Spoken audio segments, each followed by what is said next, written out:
Oh, are we already on? That work? All right, it's 7 a.m. No, that's not right. 7 a.m. in Utah. It's 9 a.m. in Florida. Last day. I'm surprised so many people are here. It's Saturday and you're all academics for the most part. I think this is running. Yes, we're running. Okay. Here we go. Trying to get Smart PLS to run for later. Some things. Exciting news. I had another A hit published yesterday. So excited. Just found out last night. That's exciting. And incidentally, I'm the only author that's not a Wang. Wong? I'm the only one. I don't know if they're all friends or family or I just go off with them. Anyway, today we're going to cover cluster analysis. We have a few things we're not going to, or a few things from yesterday we didn't cover that I really want to cover today. I totally spaced, for example, statistical power, a very important topic when we're talking about structural models. So that's something we're going to do today. And then cluster analysis and multiple discriminant analysis. Like I said before, I've never taught cluster analysis ever. And I've only used it once, and it wasn't with SPSS. So I learned cluster analysis and multiple discriminant analysis a couple weeks ago. Made a bunch of videos on it, and hopefully it'll go all right. I'm hoping I'm just a few steps ahead of you, just like every time you teach students, right? You're just a day ahead of them, and hopefully we'll learn together. But if I say something stupid and you catch me, please let me know. I don't want to mislead you. Otherwise, I'll just try to speak with confidence and you'll believe me anyway. We have, this is to remind me, we have certificates for everybody who went through this boot camp. I know not everybody needs or wants one, but I know some of you could use one for whatever purposes. So Dr. Tassi is printing those out right now, and she'll give them to you at some point. Today, I don't think cluster analysis will take the whole time. I really don't. I'm hoping it takes till lunchtime. I know a few of you have to leave at lunchtime. And then after lunch, what I really want to do is give you some valuable one-on-one time, sort of sleuth into your data and your projects. Just sit one-on-one with you. I know some of you have needed or wanted some help. I would have been hesitant to occupy me for 30 minutes in a row because there's so many people here. But if we devote an hour or two to this, then maybe you'll be more willing. Sometime during a break or lunch, I know putting your name up on a board is kind of weird and juvenile, but if you have a quick question or set of things you want me to look at, stick your name closer to this side. If you have something that's going to take a long time, go ahead and stick your name on this side. I'll probably just work through it left to right. And I know not everybody needs assistance. So when we finish with multiple discriminant analysis and all your questions are answered, you're free to take off. But I really want to spend some one-on-one time with those who need it, because I think that's why some of you came.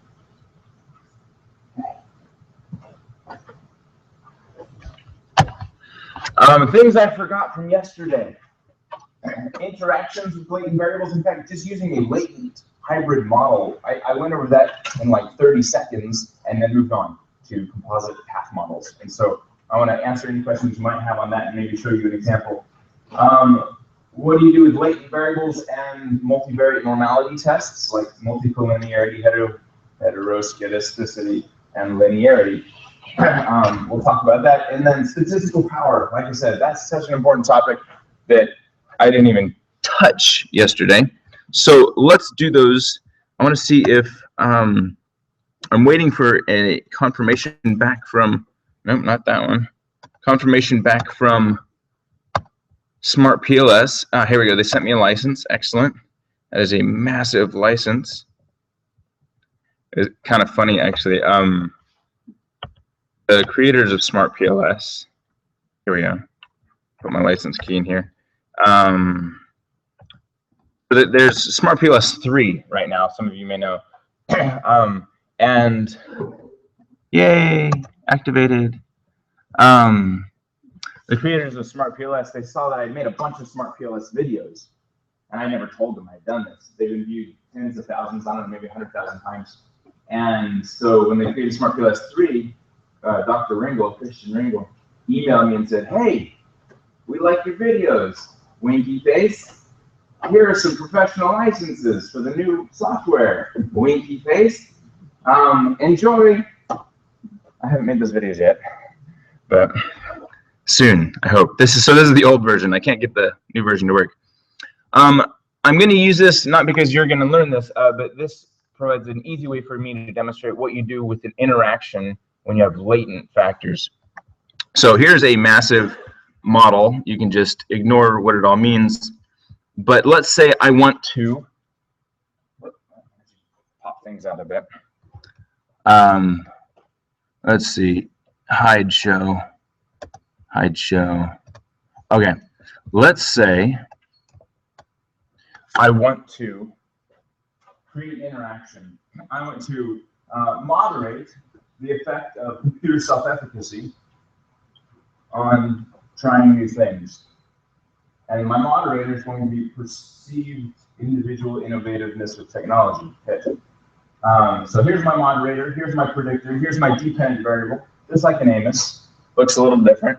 These are latent. This is also latent, I can show you. So how would I run this interaction? Well, the way I showed you is we collapse these into some sort of factor score, and then we standardize them and multiply them. Well, if you want to do it latently, in Amos, it's a pain in the rear, which is why I'm showing you in PLS. What you would do in PLS, I'm going to right-click, create moderating effect. It's nice and easy here. I say my moderating variable is PIT. My predictor variable is efficacy, CSE.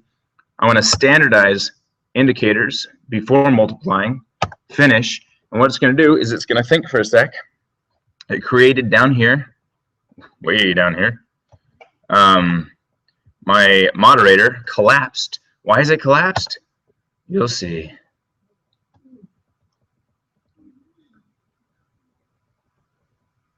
You want to know why I collapse them before multiplying? That's why. So what we did when we created that interaction is we multiplied PIT1 times CST1, or efficacy1, PIT1, CST2, PIT1, CST3, all the way down the line, and then started with PIT2, and then PIT3. And so to do an interaction with a latent factor is a real headache. And also Amos typically can't handle it unless you have a very small latent factor, 3 items for each. Or if your moderator is observed, for example, if you're using age as a moderator, well then you only have to multiply age times each of the latent times each of the items. It would only be 7 right here if you were multiplying by age. So that's not a problem. But if you're multiplying, if your moderator is latent and your predictor is latent, you end up with a disaster. And Amos typically can't handle doubling the number of parameters in your model. Even if you have a sample size of 10,000, Amos will crash. It's just too many parameters for its algorithms to handle. So that's what you do though, if you wanted to do that. Not sure why you'd want to do that, but that's what you do. And this is PLS. There we go, primed on PLS. Will the effects be the same? Roughly. Not always. Let me show you.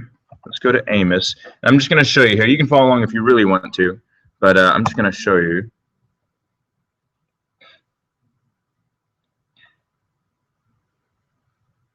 While that's starting up. Oh, never mind.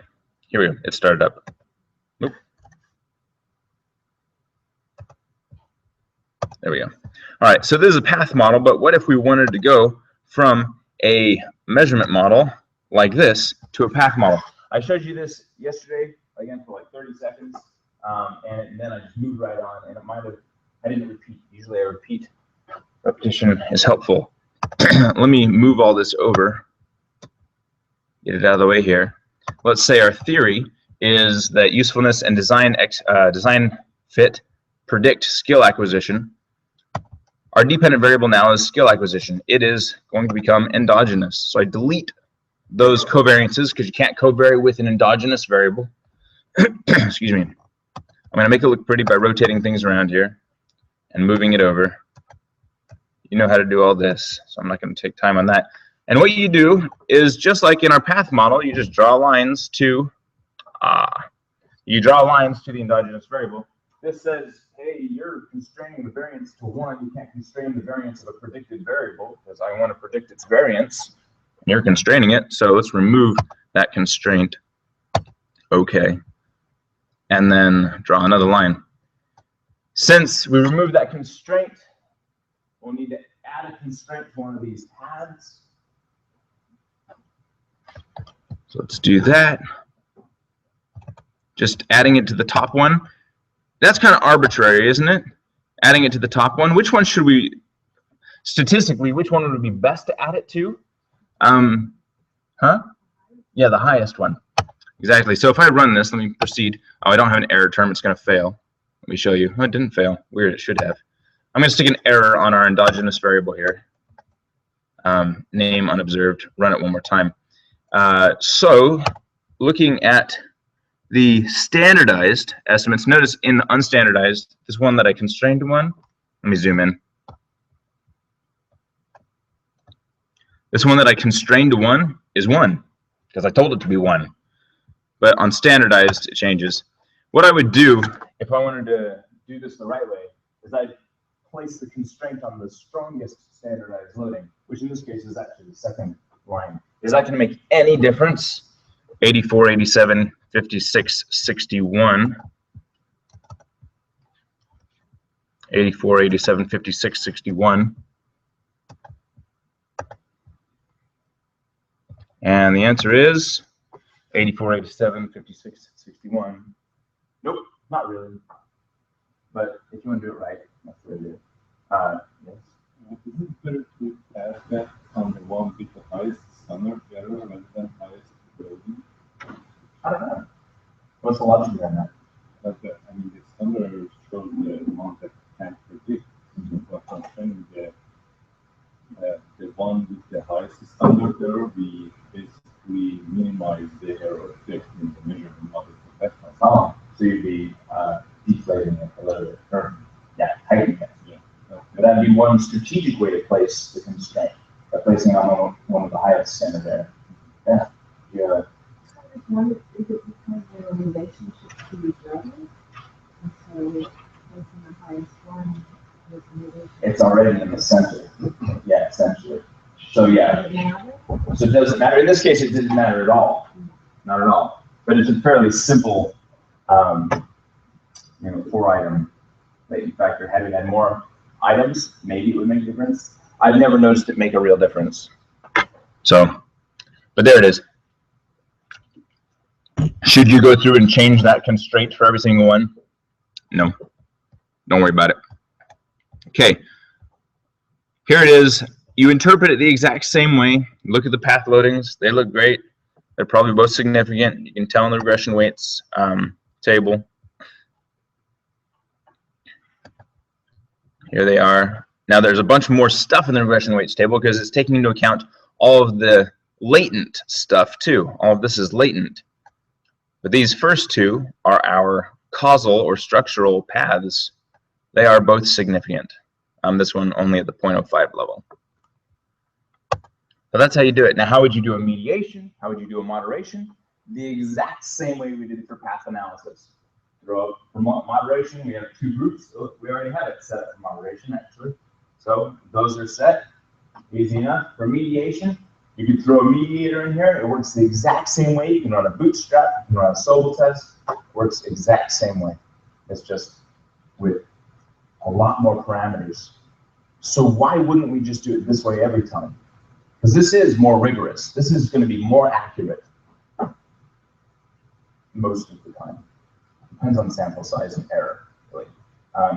Once you get a really complex model, if your sample size isn't adequate, you actually run the risk of having too much error and therefore deflating your significance levels, dropping your critical ratios, in which case a path analysis would be better. So in a path analysis, we have 1, 2, 3 variables. And so very few parameters, very small chi-square, very few degrees of freedom, but very easy to estimate, very easy to find a converging model, a minimizing model.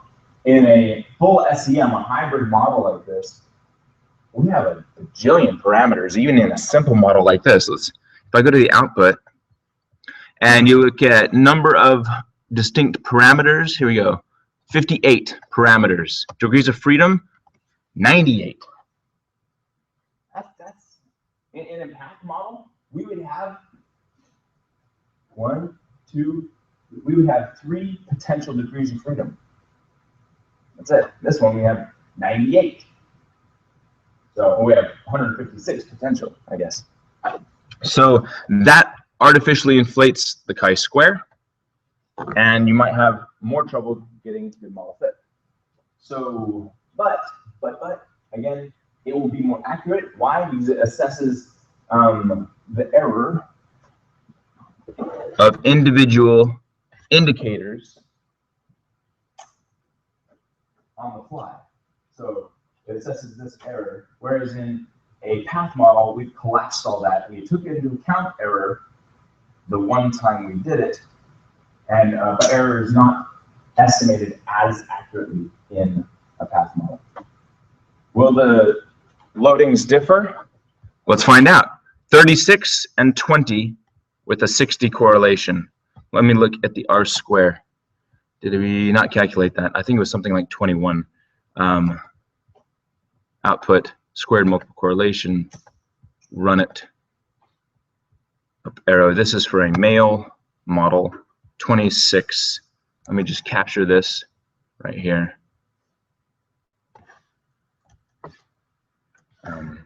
And go to here, just paste this in, reference, and let's redraw this as a path model. I think the fastest way to do this, I think I'll just delete. I wonder if those will delete with it. Nope. Okay.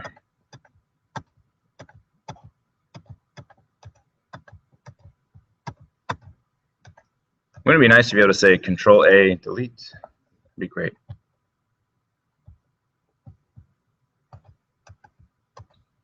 Here we go. Throw in. It was skill acquisition on the right. Oh, I don't have that one. Bother. Well, the answer is, I don't have the right data here. Here we go. Underscore C. Okay. And now here, still not there. So here's the answer. Yeah, it'll be similar, but not the same. It won't be the same. So which one should you use? Go for the SEM full hybrid model if you can afford it, and if it's not too complex, and if you're not doing interactions. If you are doing interactions, maybe go for the path model, or if you have a lower sample size, path model. If you have a really complex model, path model, using composites. The reason I use path models every time I teach is because they're a lot easier to work with, and when you follow along, there are far fewer errors, and it's easier to detect errors than a path model. Whereas if we're using a big hybrid model, who knows where the error is? Yeah. So when you're using the it's not necessary to report the chi-square with the degrees of freedom because You should still report it, but if it's a whole, say, well, we use a full latent model, our chi-square is this, you know. So, and we have a complex model and a lot of data. So, still report it. Yeah, every article you should report your chi-square degrees of freedom when you're doing an SEM model. Yeah. Any questions about that? Should you report in your paper that you did a hybrid or latent model versus a path model? I do. If you don't, I don't want to ask. Yeah, if you put a picture in there. But typically you don't paste Amos into your paper. You make some PowerPoint model and for all lines.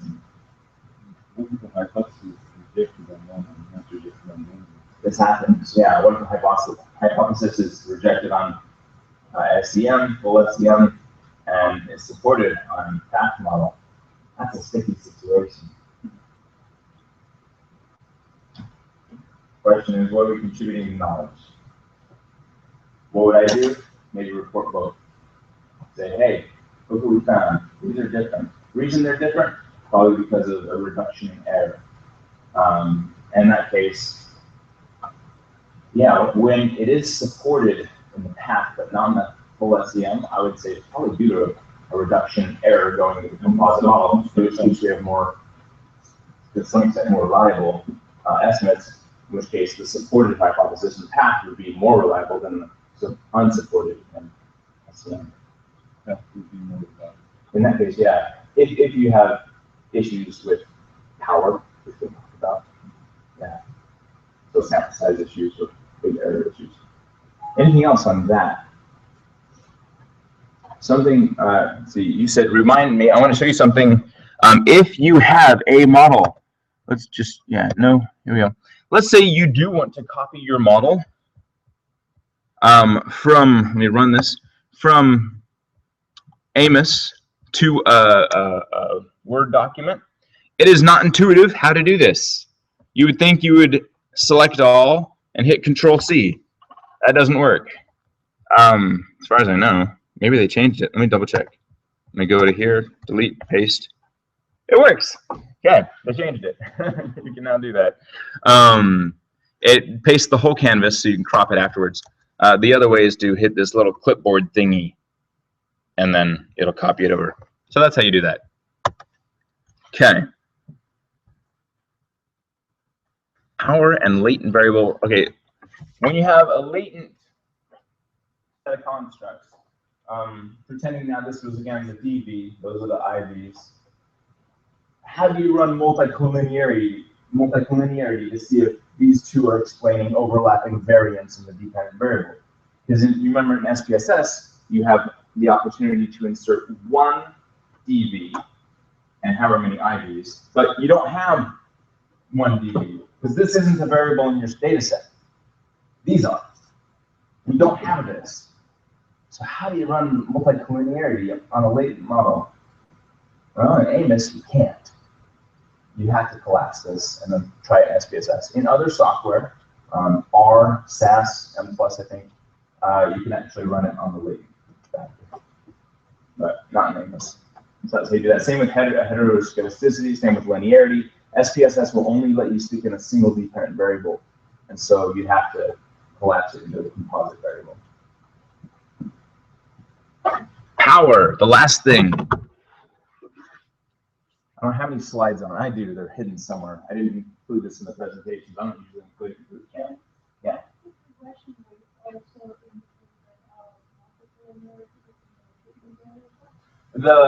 The correlation coefficient actually is a good indicator. So if we were to put this over here and we saw the correlation coefficient here was 0.9, there's a very strong likelihood that these are multicollinear when predicting this. Because if they move together that well, it's their movement that we're using to predict the movement here. And if they're moving together, well then they're going to predict the same movement here. So yeah, that's a good indicator, the correlation coefficient.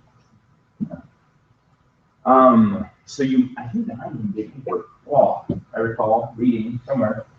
I can't remember the author, maybe Geffen, David Geffen. And he said that if you don't have correlation coefficients above 0.9, then that's an indicator of being okay when it comes to multicollinearity. I think it's David Geffen. He typically publishes methodological stuff in CAIS, which are communications with AIS. Okay. Statistical power. Important topic. I never covered this in a boot camp, but it's critical, so I should probably add it. Statistical power addresses the question whether you have enough power in your model and in your data to detect significant effects that actually do exist. So let me throw a model up here. Let's go to our not high. Oh, there we go. Let's go to this one. Let me run it real quick. Hit up arrow and standardized. Looks good. So zoom in. This is a really important issue when you don't find significant effects. Here we have a 0.2 and a 0.36. These are very likely significant. We can go to the regression weights table and find out. But these are very likely significant. So the question is, do we have enough power in the amount of data we have, our sample size, and in the complexity of our model, or the simplicity of our model, I guess, better way to look at it, to detect whether this is significant? If they are significant, the answer is yes, we have enough power. If this is not significant, we need to find out if we have enough power to determine if it is significant.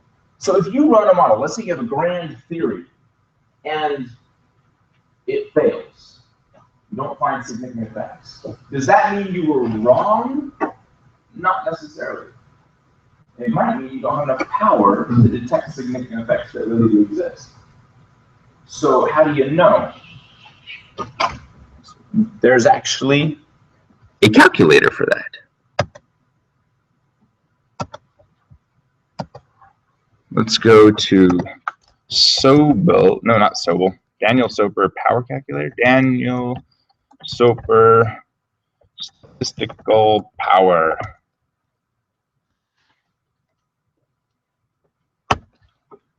And there's a post hoc statistical power calculator right here for multiple regression, which is essentially what we're doing. But we have multiple DVs. Okay.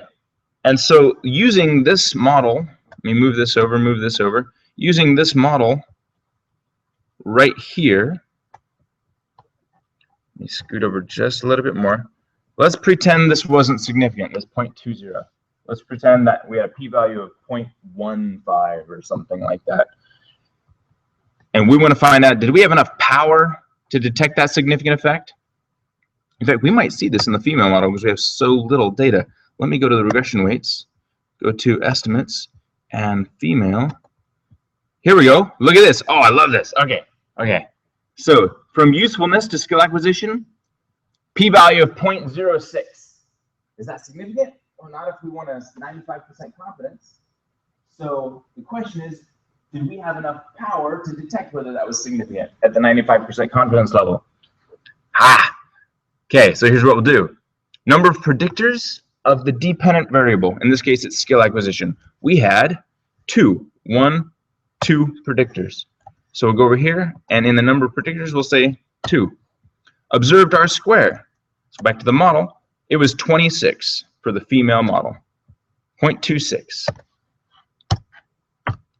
Probability level. 95% confidence is what we want.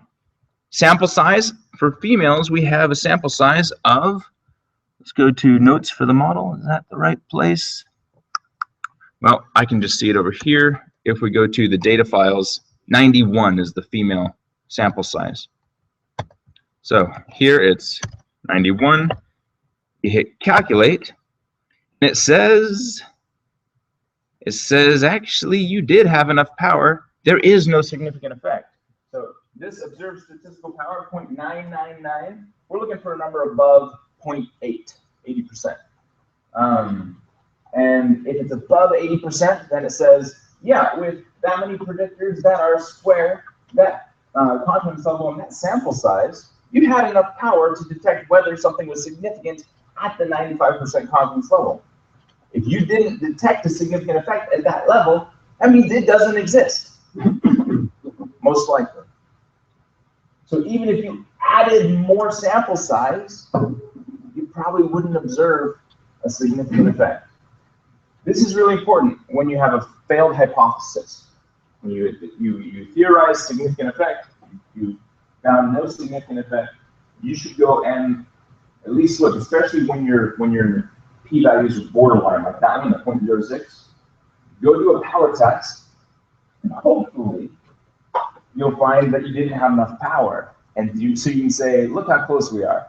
We're right on the border. We didn't have sufficient power. Had we increased our sample size, it's very likely that we might have observed a significant effect, but we just didn't have enough power. Or if you do have enough power, you just say, we can say with confidence that there is no effect. Maybe that's interesting too. That's statistical power. How do you calculate before we collect our variables?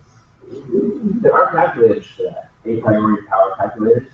It's all about sample size, right? You have to figure out how much sample size you need in order to detect significant effects. The rule of thumb is as much sample size as you can get. That's the number one rule of thumb. Get as much as you can get, reasonably.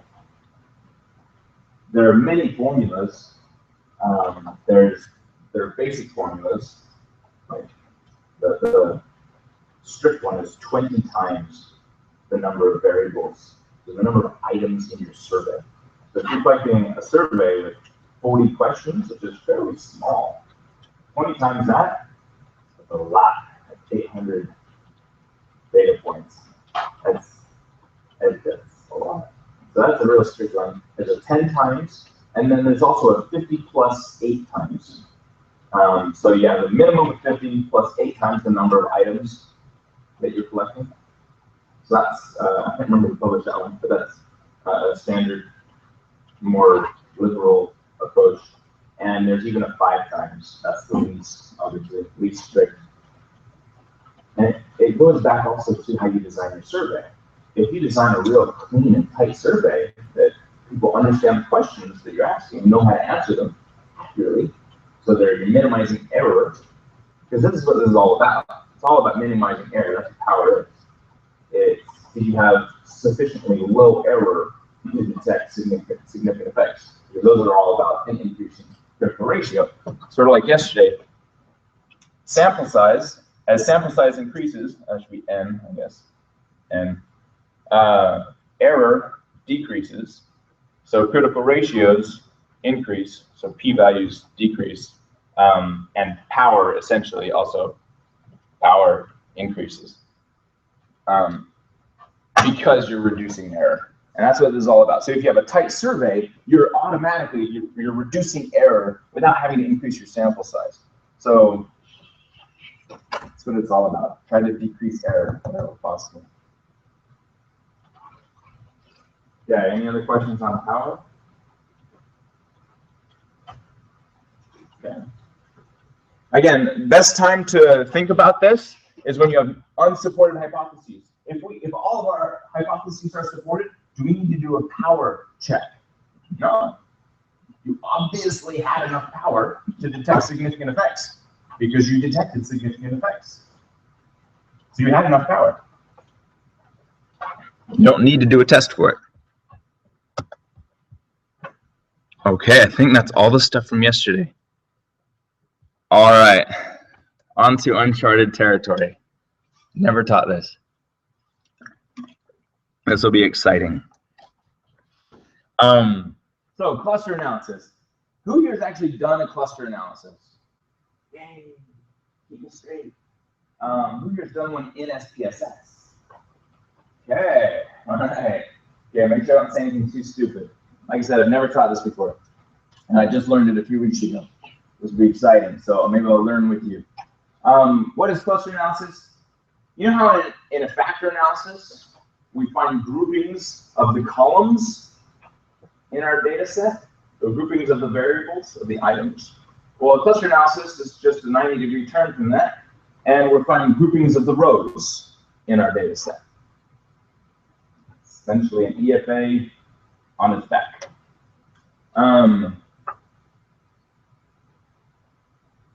It's used in several fields. You see it a lot in marketing. You see it a lot in other business fields. You see it, I think, in hospitality management and tourism. Categorize and classify customers and people like that. I did a cluster analysis. I get calls now and then for statistical analyses. And when I was just a wee doctoral student, Discovery from Singapore called me up and said, hey, can you do a cluster analysis? I never done it before. I know what I was doing. I said, sure. And they had customers for they're a car company, and they had 200,000 rows of customers. And they said, we want to know who our customers are, what kind of customers we have. So that's what I used cluster analysis for way back then, is to find out if there were different kinds of customers for cars, and then try to predict what kind of cars they'd want next.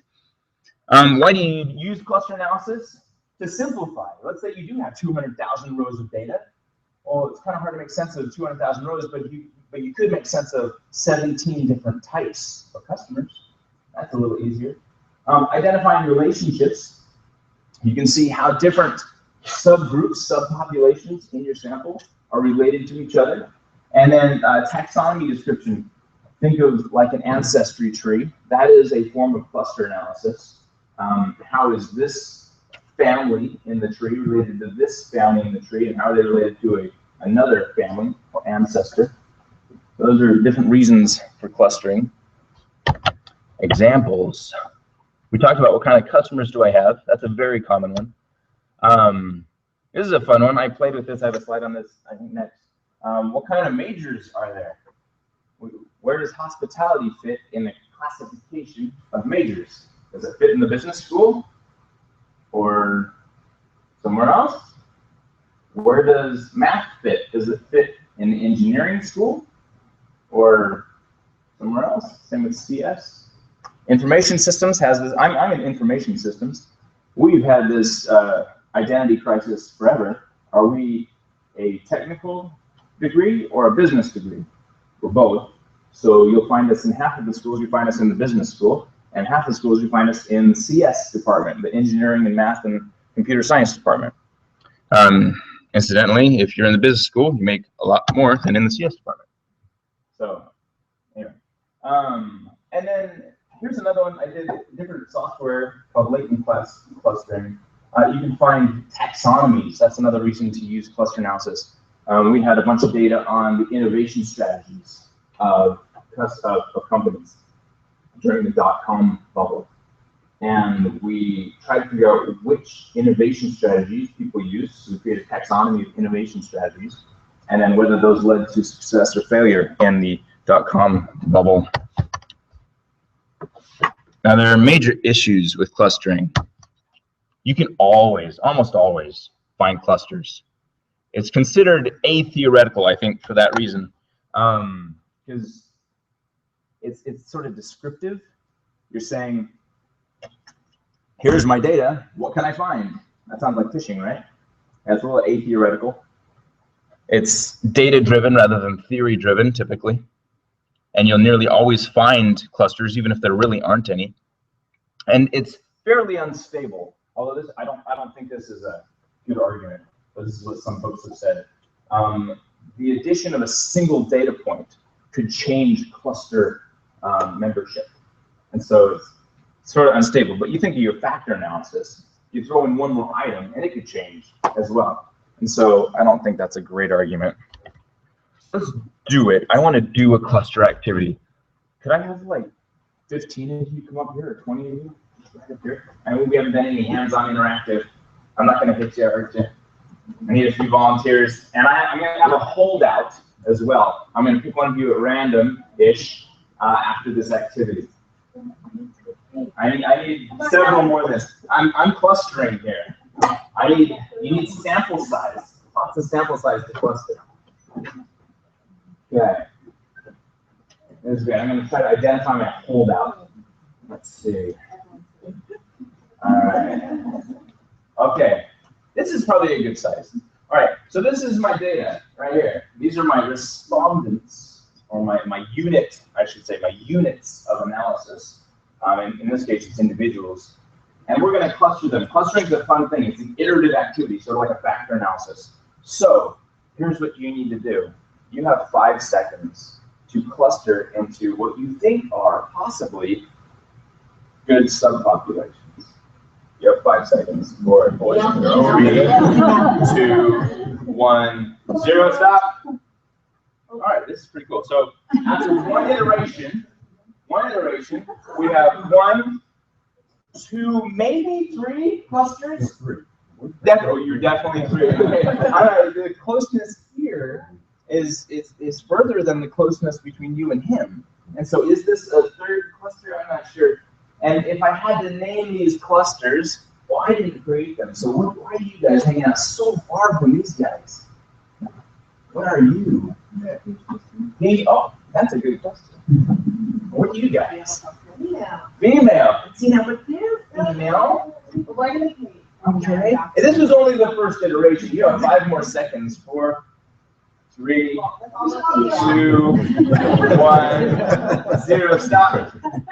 Okay, we had a second iteration. This is what you do in cluster analysis. It iterates, and it thinks, well, these were initially typed together, but after I iterate again, I realize, no. We're only 2.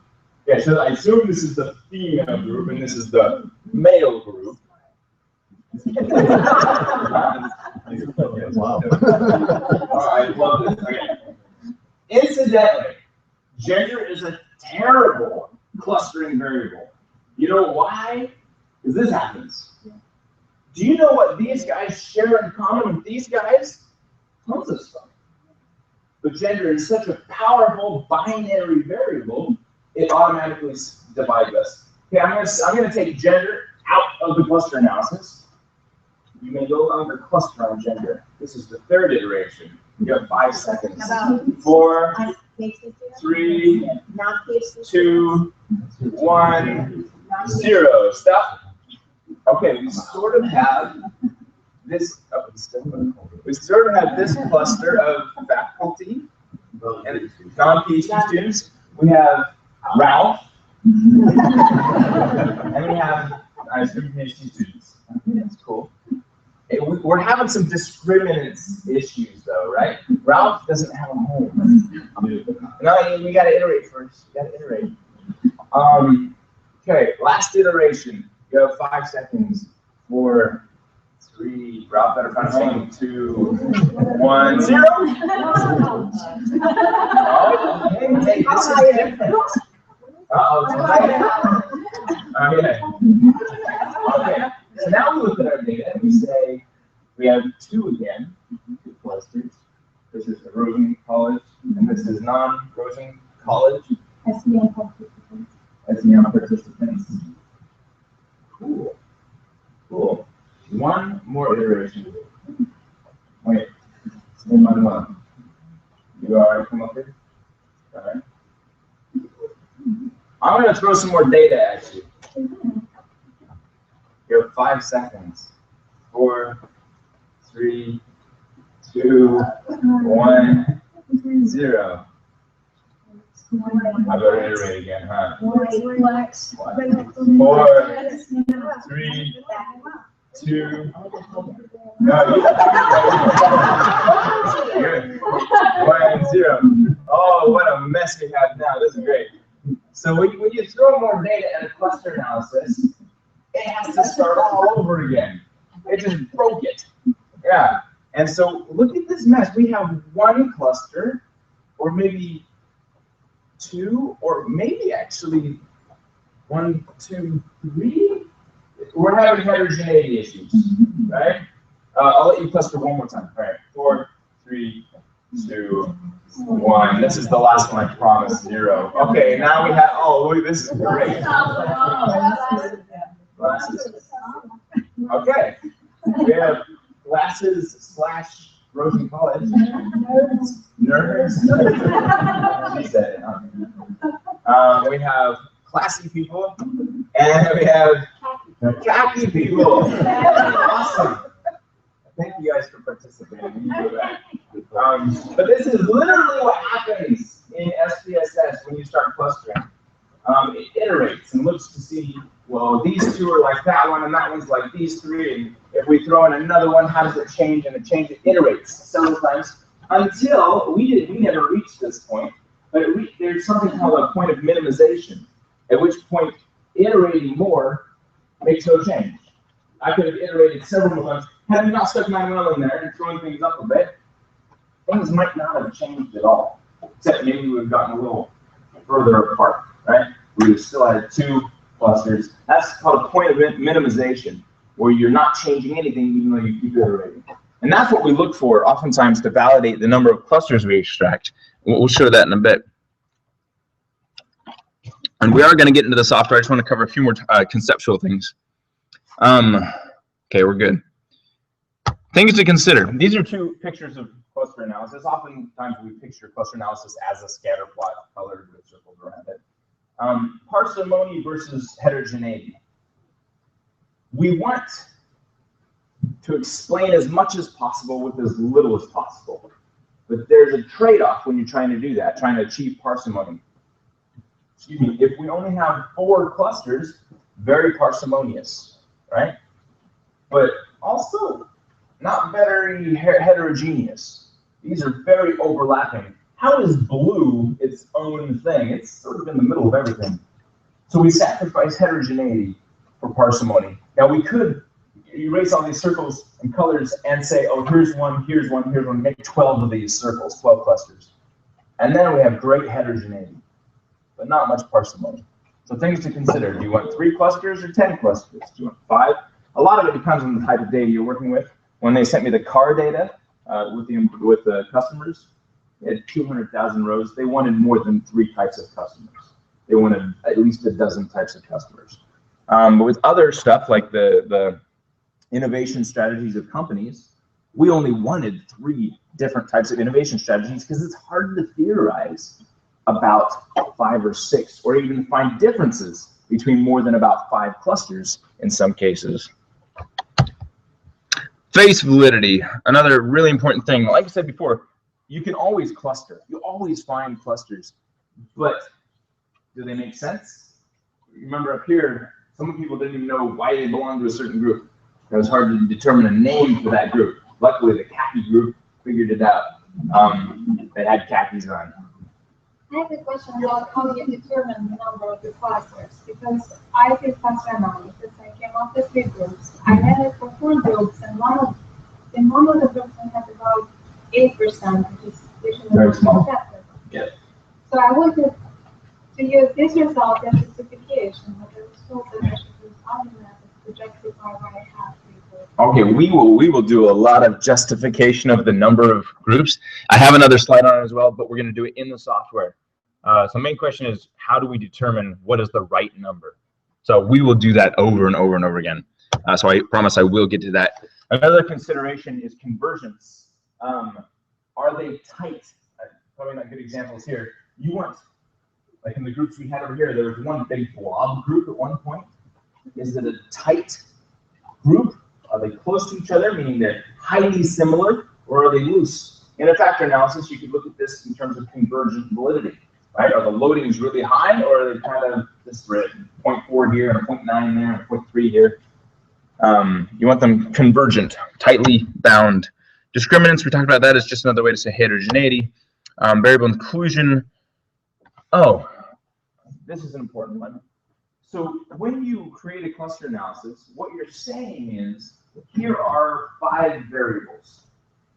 Tell me what my units of analysis would, tell me what kind of subpopulations I have in my units of analysis, my rows, based on these 5 variables. Well, we have to select those 5 variables very carefully. Gender, we mentioned, is a terrible variable to select because it doesn't vary. It's 1 or 0. Right? It's binary.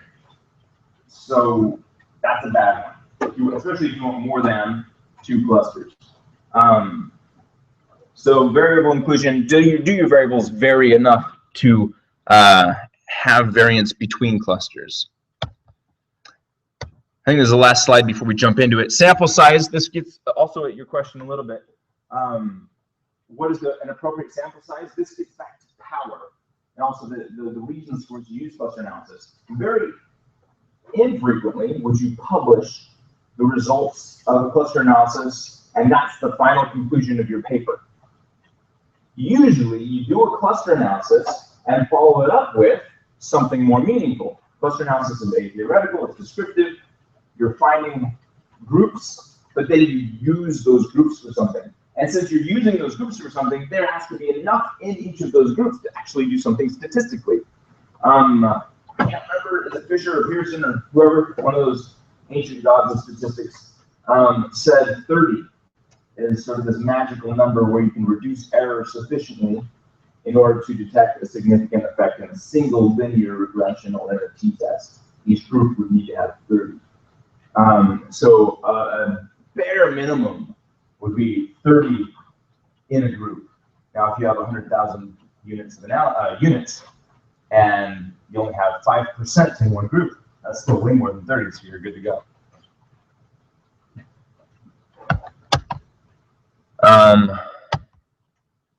Oh, how much sample size do you need? So that the implication there is how much sample size do you need? It's 30 to 50 times the number of clusters you expect. If you expect 3 or 5 clusters, you need to get 90 to 150 plus sample size. Outliers. Look at this one. We had Manuel here all by himself the first iteration. Was he a cluster? Oh, oddball, non-significant, or was he just undersampled? If I had brought in a couple more people, would they have clustered with Manuel? Maybe he was just undersampled. So this guy here, we can name this Manuel. He just was lonely and possibly needed just more units to analyze. And this might be a real cluster, just we don't have enough data to determine if it's a meaningful cluster. So what do you do with that? Sometimes. Some clustering techniques don't cluster every single unit. They'll have sections that aren't clustered that don't fit anywhere, and they'll filter that out for you. Can't remember which ones do that. Last consideration, standardizing. If we're using 3 variables, and one is age, one is income, and one is education, well, age ranges from hopefully 0 to 100-ish. Education ranges from 1 to 7, typically, if you're bachelor's, master's, whatever. And then income, hopefully, ranges from tens to hundreds of thousands. And so those are on vastly different scales. And when you're clustering, those different amplitudes can have an effect to bias your clustering. Also, it's hard to interpret, especially if you try to plot the levels of age, education, income on the same graph. Well, income is going to make everything else look like nothing.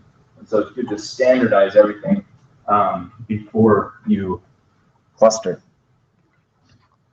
And we'll be doing hierarchical and k-means and two-step. And hierarchical and k-means take care of that, or two-steps you can take care of that, but k-means is not supposed to standardize first. How would you cluster these? For those who don't know, these are the presidents of the United States. How would you cluster these? What are some good variables we could use to cluster? Age. I think that's a really good variable. We had quite a bit of variance. Who was our youngest? Was it Bill Clinton? And we had some really old ones. Really old ones. So age would be a great way to do this. We can come up with multiple, 3, 4, 5 clusters. Is race a good? It's not a good. It's terrible. We have a cluster here and a cluster there, right? Mustache. Mustache. And here. Yeah, facial hair, amount of facial hair. Now, mustache is binary. You do or you don't. But amount of facial hair, that's more continuous. Right? How do you count it? Yeah, every individual hair. What about from which region they come? Yes, from which region they come. Obviously, we need to get granular. We can't say are they from the U.S. or not from the U.S. It needs to be, and also not just north or south. It needs to be party. Okay. Democratic, Republican, which didn't actually even happen until where, like right here? Yeah. Their positions. This is a great way to do it. Positions on issues. That's a fabulous way. Anyway, you get the idea, right? Yes?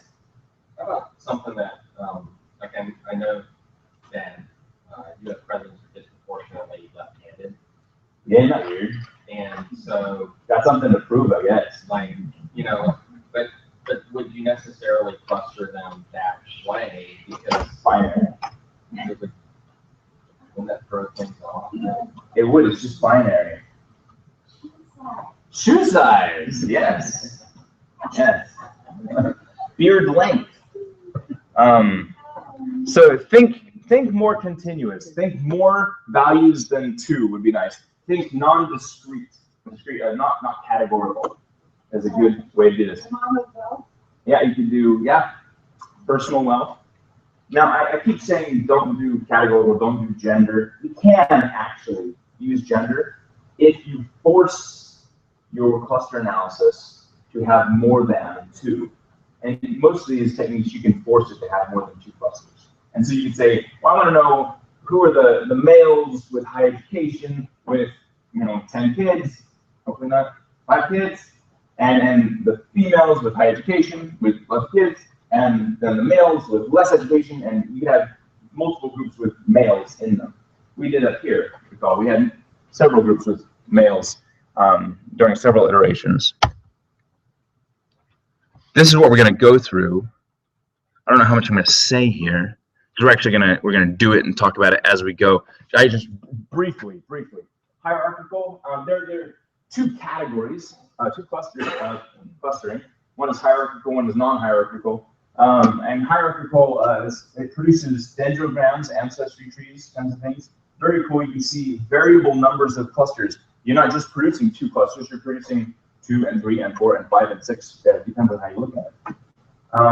K-means is a very popular, very old way to cluster. Still used a lot, but you can only specify 1 cluster solution at a time, as far as I understand it.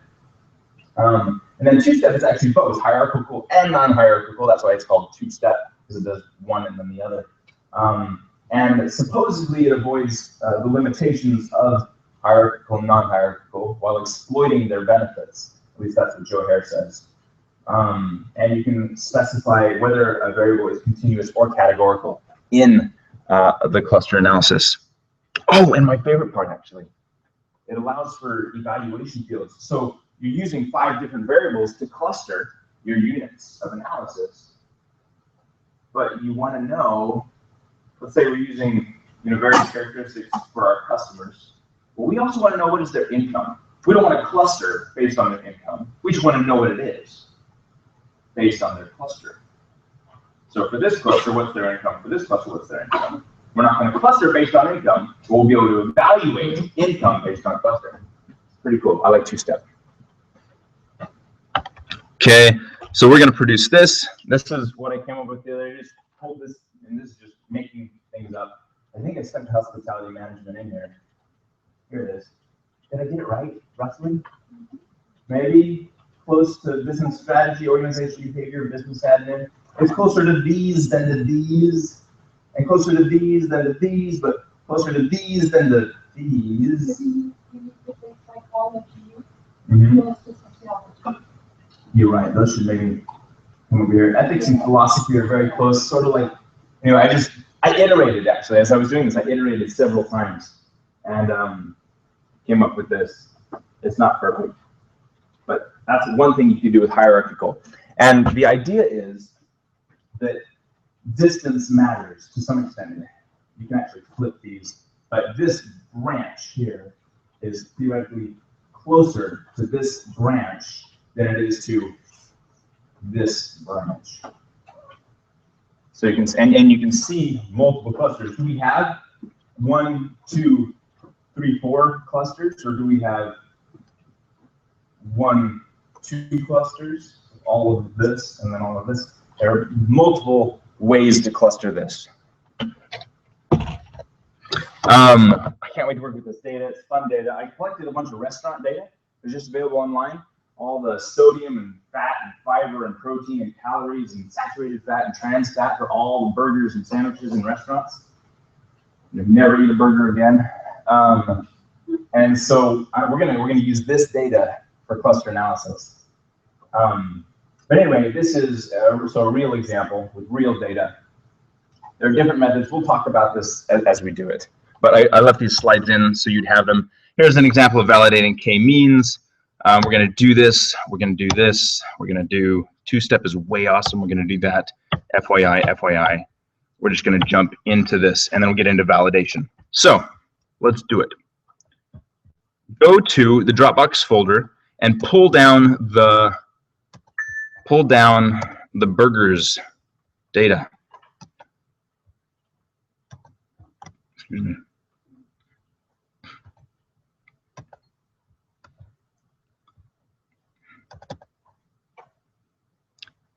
I'm going to remind you, this is real data, real numbers published by the companies. I'm doing it for your own good, for my own good. Look at all this good stuff. I'll wait for you to get it. We have 190 sandwiches or burgers from restaurants, down to the ultimate chicken grill sandwich. While you're pulling it down, let me just describe this data a little bit. We have calories, total fat, sodium in milligrams, calories from fat, saturated fat, trans fat, cholesterol, carbohydrates, fiber, sugars, protein, and which restaurant it's from. So we have Arby's, Burger King, Chick-fil-A, Dairy Queen, McDonald's, Sonic, ooh, lots from Sonic, Wendy's, lots from Wendy's. That's the data. Hopefully everybody has it. Does anybody still need it? Okay. Let's go do an analysis. Analyze. Classify. We're going to do two-step last so you can appreciate how awesome it is. We'll do hierarchical first. We'll just go in reverse order here. And then later today, we're going to do discriminant, which is sort of clustering, another way to look at clustering. So hierarchical cluster analysis. Again, like the first day with EFA, I'm going to go kind of slow through the first one, but we'll do a couple examples. The variables table, this is where we put the variables we want to use in order to cluster or categorize our units. And in this case, our units are sandwiches. So I'm going to label our cases, our units, by sandwich, because I want to see the sandwich name in my cluster analysis. And then the variables, what variables would we like to use? Calories, fat, sodium, those are pretty good ones. Maybe we'll start with something simple like that. We'll get a little more complicated here in a bit. Just use the top three.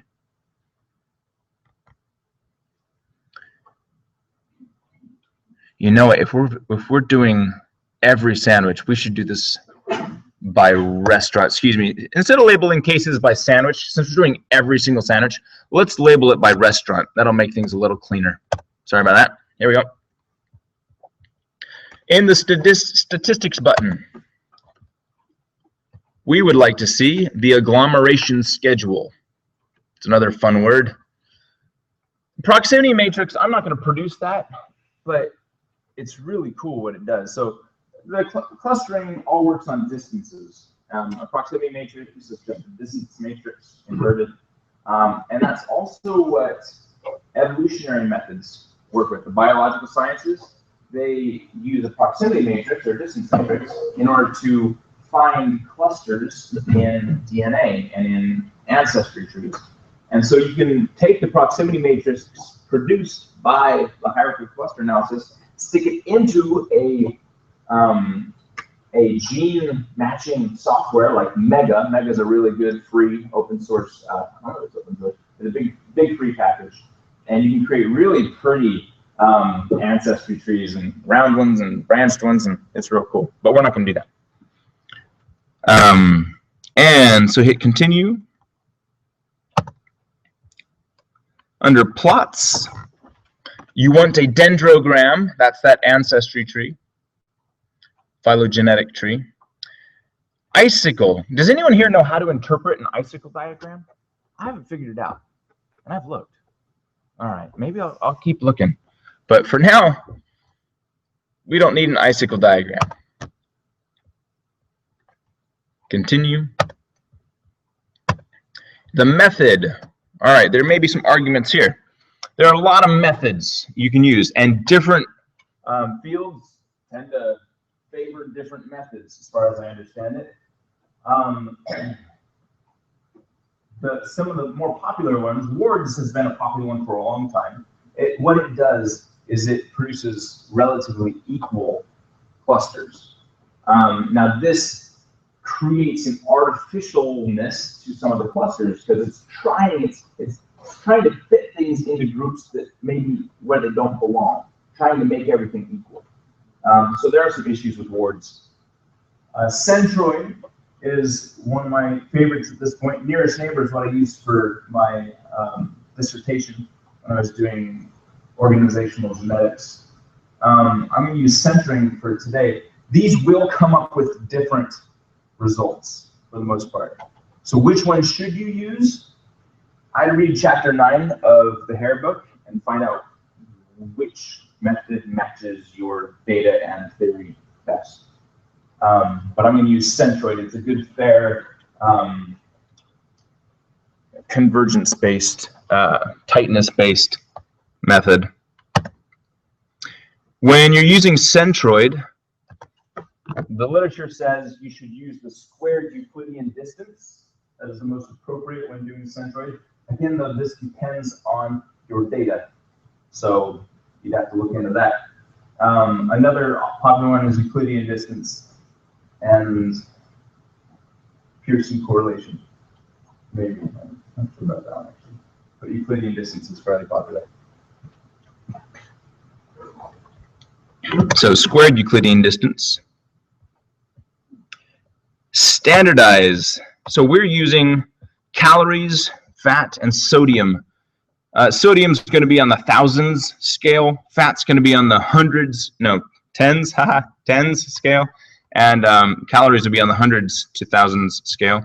So we're going to standardize our values before we run this. You can use z-scores or range -1 to +1. I use negative to +1.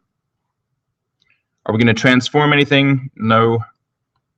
You might if you had really skewed data. Continue. Save. Whenever doing a cluster analysis, you have the opportunity, sort of like in a factor analysis, to save a new variable. In this case, you'd be saving the cluster membership number. So every burger or sandwich, say sandwich number 17, belongs to cluster number 3. Well, we created a cluster membership variable that had a 3 there for burger number 17, and then a 2 for burger 18, and a 3 for burger 19, etc. Whichever one they were allocated to during the cluster analysis. We're not going to use that just yet because we're going to iterate a few times and try a few different cluster analyses. So hit continue with none. We're going to cluster based on cases, and we want to see statistics and plots. And hit OK. All right, hopefully it ran. Here's the agglomeration schedule. Ooh, that is massive. Woo! We're going to look at that in just a sec. Going down to the dendrogram, this is huge. What we need to do probably is separate this by restaurant. But we can look at this. Let's look at this real quick. Is that visible? You have it on yours, but at the top. So we have this cluster here at the top that has 4 Sonic burgers and an Arby's burger. And then another cluster, more Sonic, and another Sonic here. Let's go down and see if we have different clusters down at the bottom. We have Chick-fil-A by itself a little bit. Going down. There are a lot of burgers here. Whoa. We should do this by restaurant. That'll make things a little easier. But what you can see essentially is that there are clusters based on restaurants a little bit, but there are more important factors most likely, which is why you see a good mix in some of the clusters. Excuse me. Let's do this one more time, but before we do, we're going to split our data. Excuse me. Unless there's a selection, let me just check, see if there's a selection variable. There's not. So what we're going to do, go to data, split file. I showed you this yesterday briefly. And in data split file, you're going to organize output by groups. And we're going to use the restaurant variable to do that. So what it's going to do is going to create a cluster diagram or a dendrogram for Dairy Queen and for Wendy's and for Chick-fil-A separately. It'll make it easier to analyze. Hit OK. And then we're just going to run that hierarchical cluster analysis one more time. But instead of showing restaurant as the label, let's take out restaurant label and stick sandwich in there. It would make a little bit more sense of it. So that's the only change we made right there.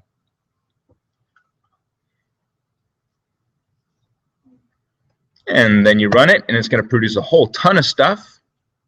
Whee! Let's just jump down to the very bottom. Wendy's. Wendy's had a good selection of sandwiches, quite a large selection. Let's go down to the dendrogram. Here it is. It all fits on one screen. Excellent. Okay. What do we have? In our top cluster, we have, get my pointer.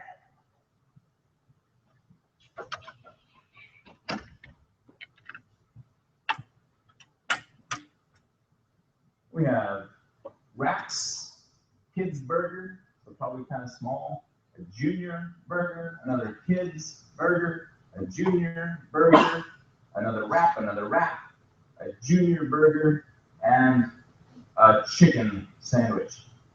These are, remember we used calories, fat, and sodium to cluster. So if we had to name these would be sort of the light sandwiches, right? These are the light ones. This next one, we have a chicken,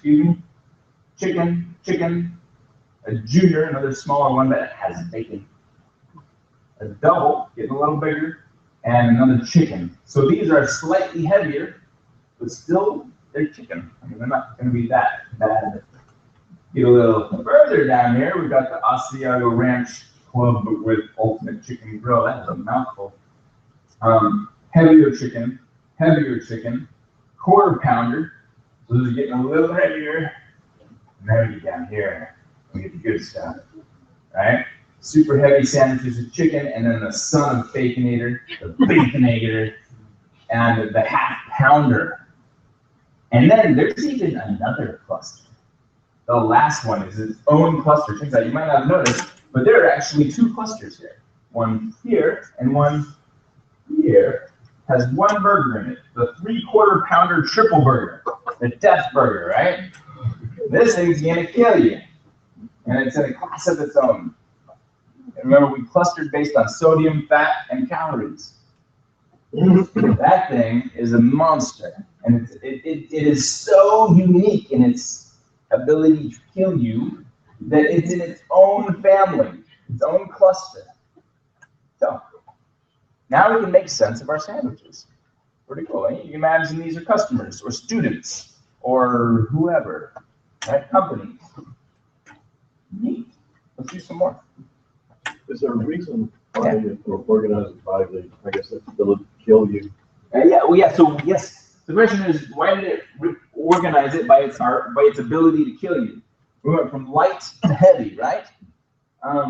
This is somewhat arbitrary that it came out this way. It's pretty cool that it did. It could have stuck this at the top, and it could have flipped this way, but it's somewhat arbitrary that it came out this way. The reason it did at a lower level, though, it clustered these 3 and these 4 and these 5 and those ones, is because of their similarity on the variables we selected to be our classifying variables, calories, salt, and fat. So there just happened to be in a similar level of sodium, calories, and fat.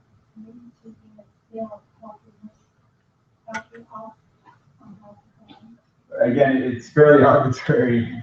You can flip this right here on any line. You can flip it, and it doesn't change the way you read the dendrogram. It's the same thing. In fact, in the software package Mega, I use this a lot for my dissertation. There's a tool to allow you to flip it, so you can make it appear like this, make it go from one high level to a low level, or vice versa. Yeah. I think dendrogram this one has no value. Right, the vertical line. Down here, it's not, yeah. And so that's the point. So there's no value attributed to the vertical line. The value is the horizontal line. The distance here is the degree of difference between its brother right here. So this one right here, super long line, this guy is so different from everybody else. Look at the length of that line. You can see distance measure. It's called branch length, and each of these are called clades. So that's why you can flip it, and it doesn't make any difference, because there is no value attributed to the vertical line. It's a distance of 0. Yeah.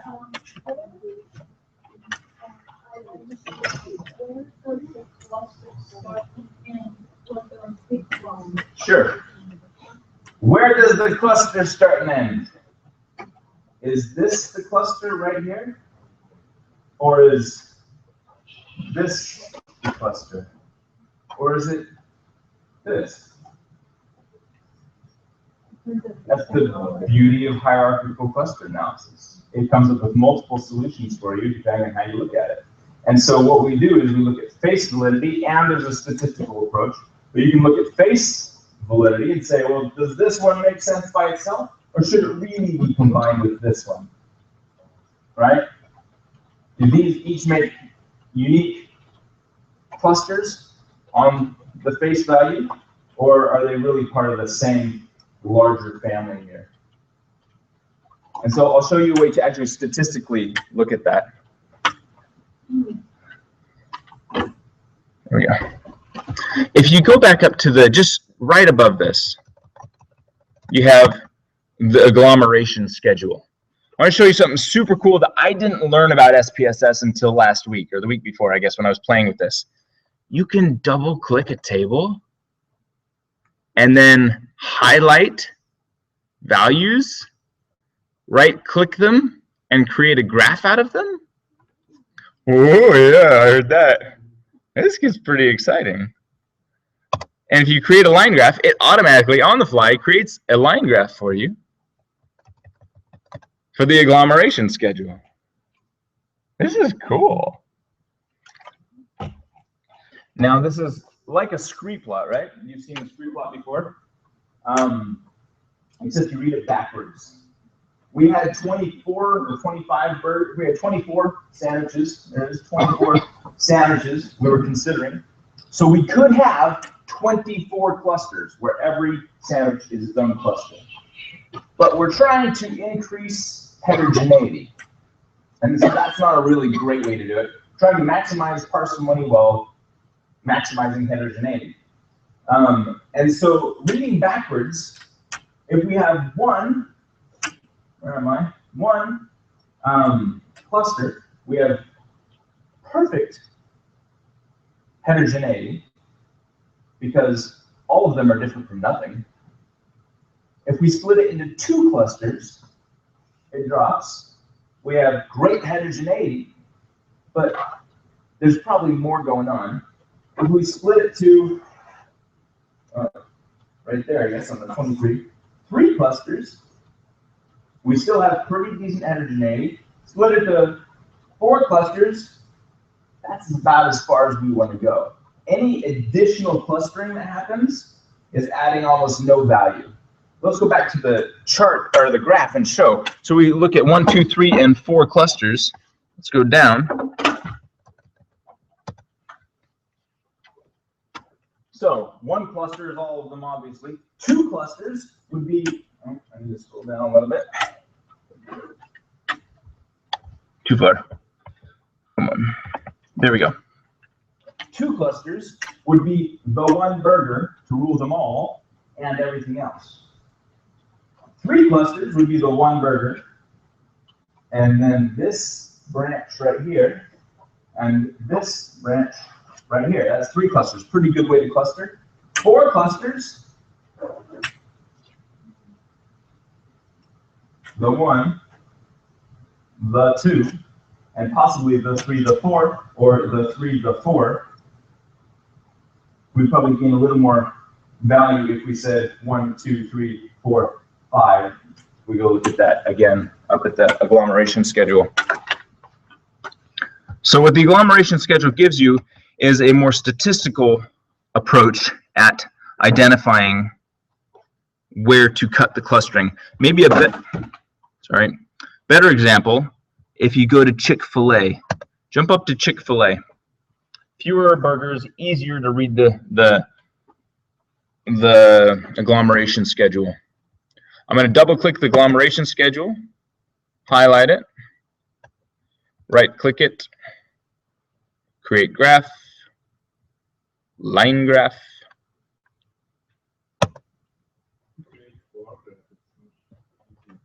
Probably would be. Let's try that.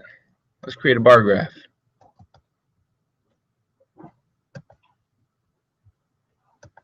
Oh yeah, that's nice. I like that. Thank you. Okay. Here we are. So, lots of value in a 2-cluster model, 3-cluster model, 4-cluster model, and 5-cluster model. After 5, not much change, maybe some change. Yeah? Again, lots of value in a 2-cluster model. In a 3, in a 4, there's a big drop. That drop is what we're looking for. We want to see change. Good change here into a 5-cluster model. Difference between these two, not so big. So difference between a 3 and a 4-cluster model, not a big deal, which is why the 4-cluster model didn't make a lot of sense. Jump from the 4 to the 5, we see big difference. 5 made a lot of sense when we looked at that dendrogram. So let's go look at that dendrogram. I got that right, hopefully. Jump down here. Oh, there's a different one. That's right. So we have a 2-cluster model or a 1, 2, 3, 4-cluster model, or lower, just like before. And the agglomeration schedule helps you read. And you have a 3 as well. Do I have a 3? Oh yeah. Yeah. This one, and then this one, and then that one. I have a slide that shows this fairly well. Let me go to the slides. Let's see, this one right here. So this is with, I think, Chick-fil-A. This is the one we were just looking at. So this is 1 cluster, which is great heterogeneity.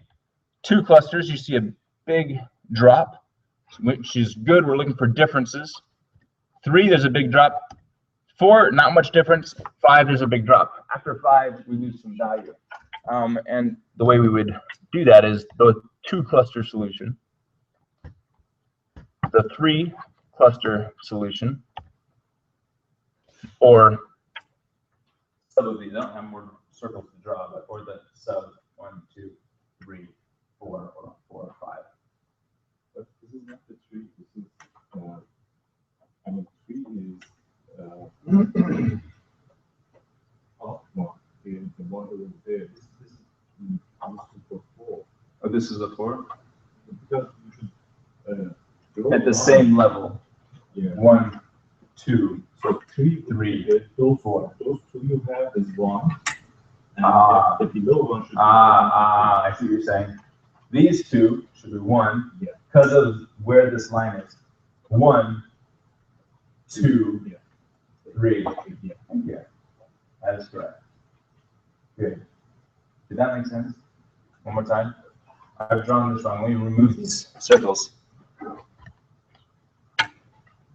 If we're looking for a 3-cluster solution, look at where they are this way. You have 1 here, this whole thing. You come to here, it branches 2, 3. That's the 3-cluster solution. It's easier to draw an imaginary line from off those numbers, 5, 10, 15. Yeah. And see how many times cross the line. So that's a good idea. They can divide from that. Cool. Yeah, vertical line right there. Thank you. I learned something there.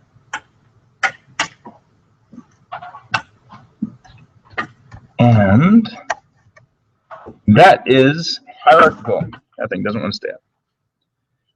Yeah, let's take a quick break, 20-minute break, and come back.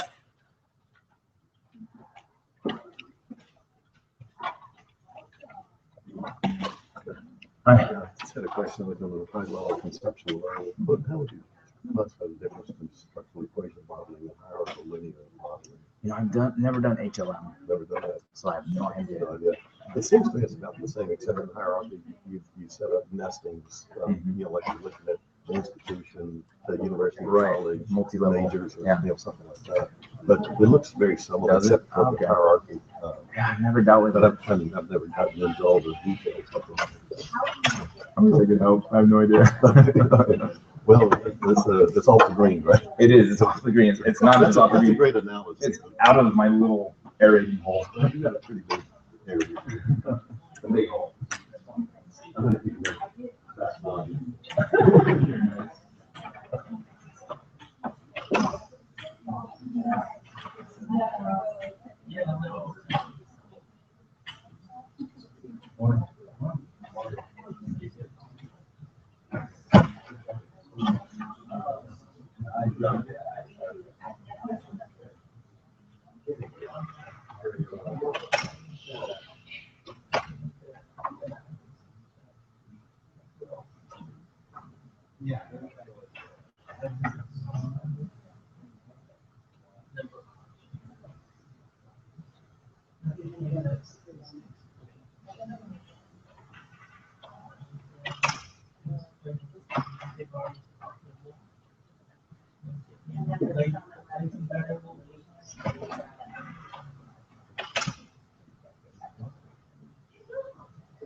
Are you up here too?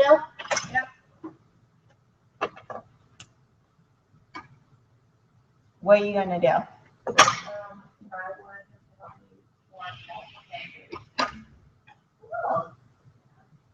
So we can have a formula to figure out the best thing we can action on that. Based on.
Yes.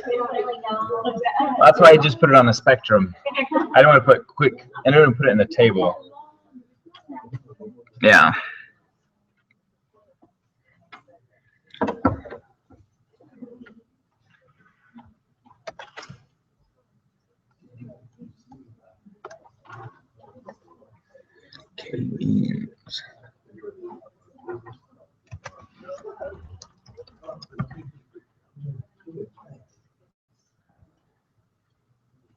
Yes. Since they don't remember or not, since this will be before lunch and maybe people come back and maybe not, we need to make an announcement that everyone will manually shut down their computer when they leave. Okay. We'll just do that when we start back up. I'll let them know. Is that be all right? Yeah.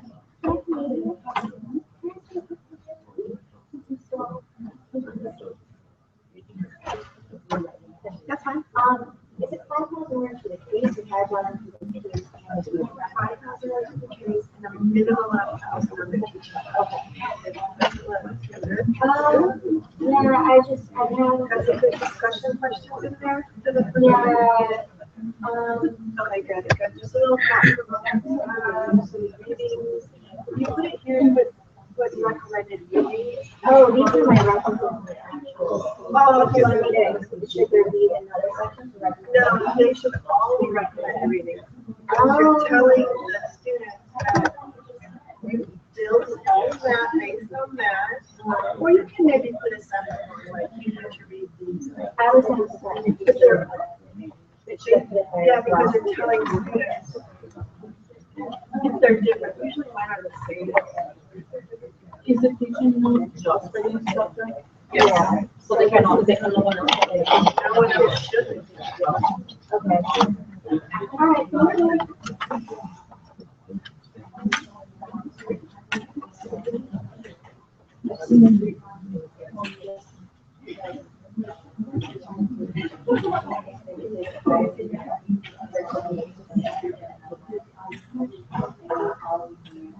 Yeah.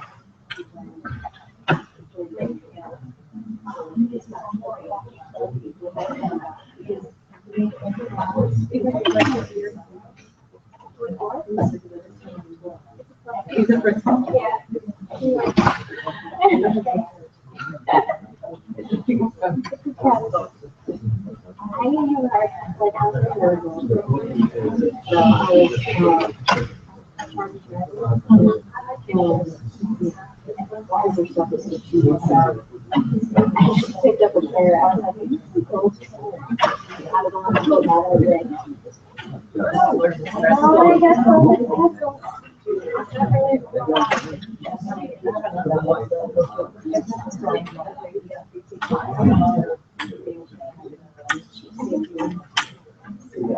All right, let's get started. Anyone ever lived in a place like this? Yeah, I live in Cleveland. This is Lake Erie. And Lake Erie tends to splash over the wall a lot, especially in the winter when the winds are gale-like. Luckily, this isn't my car. But there you can find pictures like this all over the internet. They're great stuff. Anyway, completely irrelevant. Let's go to k-means. See what I can remember from k-means. Let's go back to the burger data. Oh, before we do, quick announcement. For those who might be leaving early, make sure you shut down your computer yourself when you're totally done today, because we'll have to shut them all down when this is over. Also, Dr. Tassi probably has a certificate for you. She's not in here right now, but she's going to come back with certificates, so make sure you get that before you leave. There we go. Okay, let's do a k-means analysis. In order to do k-means, we need to standardize our variables prior to that analysis. So we did standardization yesterday and analyze descriptives. That's where you go standardize things. Excuse me. And then just at the very bottom, you see this save standardized variables right here. Make sure that's checked. Let's go ahead and standardize everything we're looking at. Just throw those all in there. Doesn't hurt us to standardize everything. And then just hit OK. Make sure that box is checked. Save standardized values as variables. And hit OK. So that just standardized everything. You'll see at the end of your data set, you now have Z calories, Z fat, Z sodium, etc. These are just mean of 0 and standard deviation of 1. And that's so we're looking in a k-means, we're going to plot, or we're going to create a graph for the mean value of each of these variables per cluster. And if they're on different scales, it swamps out potential effects that we could observe. So, analyze. classify, k-means, and let's use those same three. Calorie, oh, got to go down to the bottom. Z calories, Z total fat, Z sodium as the variables. Let's label cases by sandwich again. Now remember, we still have our data split by restaurant. We might want to bring it back. Let's play with it like this first. Up and iterate. Let me pull this up. You have a maximum number of iterations. You recall in our little activity, we iterated and iterated. We iterated about 7 or 8 times. How many times should you iterate? A little bit depends on how much data you have. If you have 100,000 rows of data, maybe you should iterate more than 10 times. In our case, we have like 20 burgers, so iterate 10 times is plenty. If we can't come to a good solution, if we can't minimize by 10 iterations, it's probably a bad set of data for clustering. Okay, convergence criterion is just how much change should we allow in order to consider this a minimized or converged cluster solution. And 0 is what I like to use, but again, if you have a ton of data, you might need to raise that up a bit. And I'll show you where you can determine that. Hit continue. Save is just like with any of the others. You can save a cluster membership number. You can also save a distance from the cluster center. We're not going to do either just yet. Options. I do want to see the initial cluster centers and the ANOVA table. The cluster information table, you can check that if you want. I'm not going to check it, but what it tells you is which cluster each sandwich belongs to. Just like if you were to save a cluster membership number. And continue. Last thing here is the number of clusters.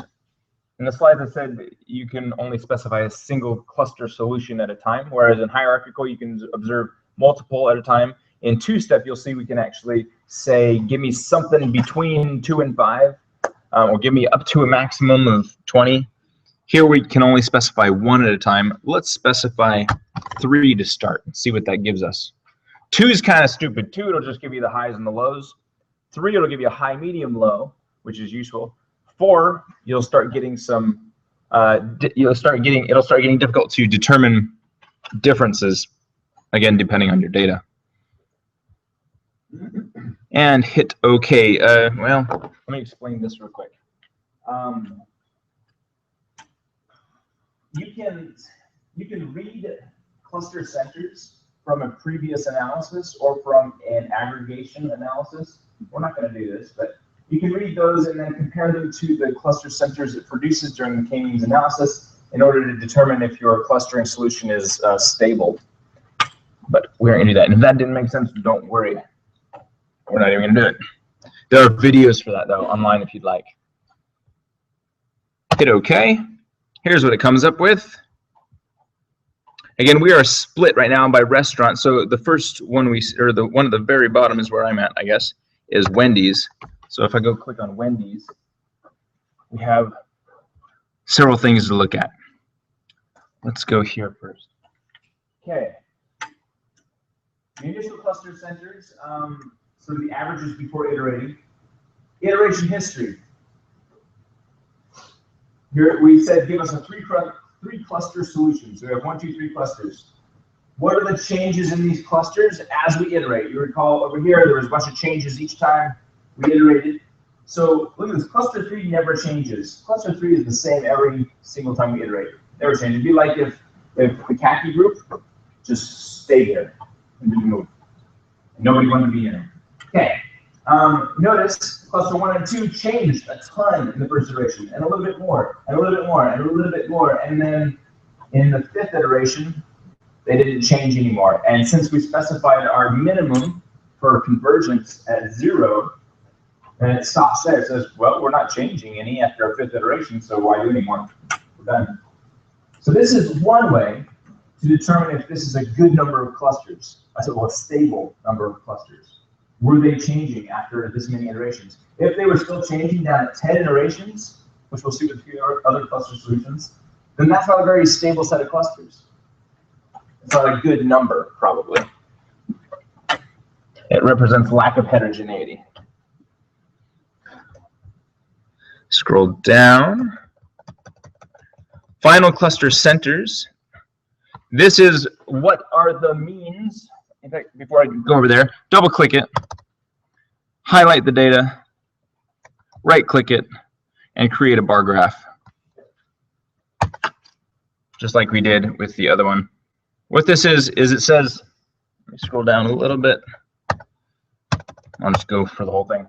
The final cluster center is that table. It's just the mean value for each of the clustering variables we gave it for each cluster. So, for example, blue is calories, green is total fat, sodium is beige. And we see that for cluster 1, they had this on a standardized scale, we call this medium amount of sodium. Whereas cluster 2 had a low, here's 0. It was on the low side of the standardized scale. It had less sodium. And the cluster 3 had the most sodium. Why did cluster 3 not change even after the first iteration? Well, this is clearly just the big fat burgers. These are the ones that nobody else, no other sandwiches really belong with. So they just stood here. We're the big guys. We're not moving. Whereas these two, here's the medium and here's the light sandwiches. So one way to validate whether you have a good cluster solution beyond looking at that iteration schedule or history is to look here and say, well, is there face validity in distinguishing by these 3 variables? Obviously, we are different. High, medium, low. These are 3 distinct clusters. This is perhaps a good way to cluster this data. And we can further validate by coming down to the ANOVA table and seeing if those 3 variables we use, calories, total fat, and sodium, are significantly different across all 3 clusters. The sig value here indicates that the f value is the amplitude of that difference. And in all cases, we're looking, for values above 1.96 typically, or 2.58, depending on how you're looking at, depending on your significance level that you desire. And in all cases, we are way above those critical thresholds. And so, yes, we have in cluster 1, the calories are way different than in cluster 2 and 3. That's what this says. And so this is another good way to say, or to validate both the number of clusters you've extracted and also to validate that the variables you use to cluster were useful. Last here, one other way to validate, cluster sizes. So cluster 1, cluster 2, cluster 3, cluster 1 only had 8 sandwiches in it, cluster 2 had 16, cluster 3 only had 1 sandwich. Remember, this is Wendy's. Wendy's had that monster 3/4 pound burger with extra bacon and cheese, I think. That's that one. Cluster number 3 never changed. We're only using Wendy's, so we only have a few burgers. Let's do this with all the data. So what you'll do, you'll go back to data up here and split file and just hit reset and OK. That's going to take away the restaurant organizing. We're going to rerun the k-means. You can click on that down box thingy and go to k-means. We're just going to run this exact same cluster analysis with 3 clusters, not changing anything. I have calories, total fat, and sodium with a sandwich. For those who weren't able to follow the first time, in the iterate, I didn't change anything. It's still iterating 10 times. Save, I didn't change anything. We're not saving anything. And options, I only checked the ANOVA table as something extra. We want the initial, but we also want the ANOVA table. And continue, and I specified 3 clusters here. That should get everybody up to speed. And then hit OK. Okay, using all the data now. Look at this iteration history. We said you can iterate up to 10 times. It only had to iterate 7 times, and then there was no change. So we're good. Notice, though, that all of them were changing up until 5, and then 6 was stable after, or cluster 1 was stable after 6 iterations, and then these 2 became stable after the 7th. or after the 6th iteration into the 7th. The final cluster centers, we can again plot these, double click, plot all of that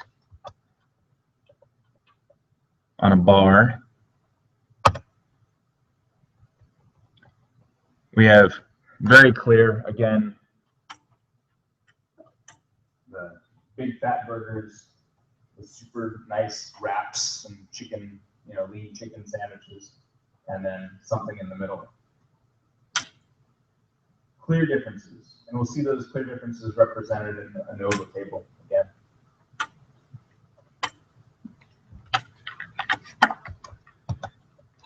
You can see the F values. Why are the F values so much bigger now? In the last one, we used the same variables. We used the same number of clusters. Why are the F values so much bigger? Because we have a much larger sample size. Before we had 25 burgers, 24 burgers. Now we have 191 or something like that. 190, that's fine.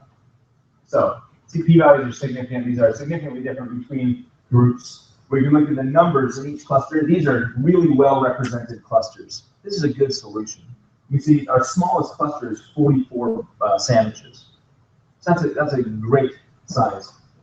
It's more than half the largest cluster size. The largest is 76, half of that would be 30-something, 8, I guess 38. And so we're good. Let's do this again, but say 4. Because we've only looked at one cluster solution, where we said give us 3. Let's look at 4, see if 4 is any better or any worse. So I only changed that, nothing else is changing. Hit OK. And I'm just going to look at this iteration history. You recall for the 3, it took 7 iterations. For the 4, it took 7 iterations. So in terms of iterating and finding a good converging model, This is no worse. If we look at the final cluster centers and map them out,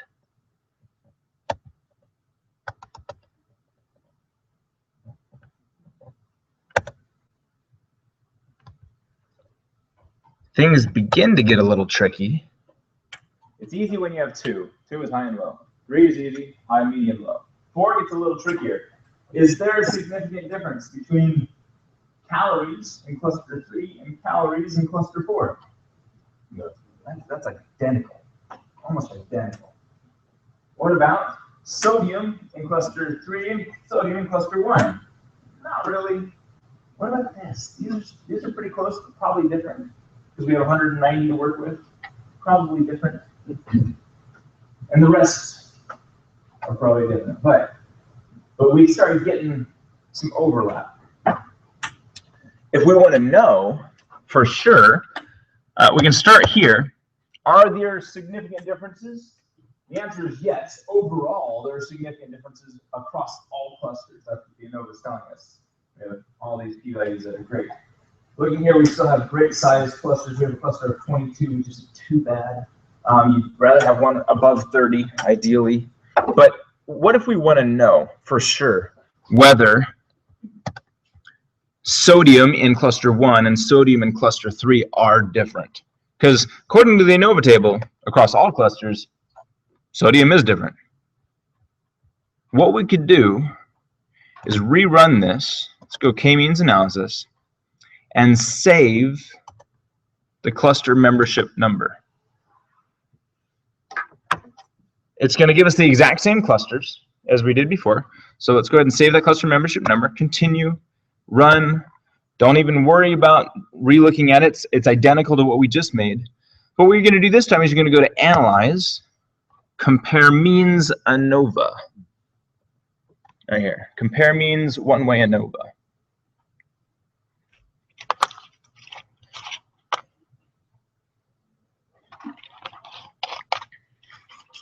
Okay. And inside there, you'll use that brand new clustering variable we just saved. It's at the very bottom, the QCL1.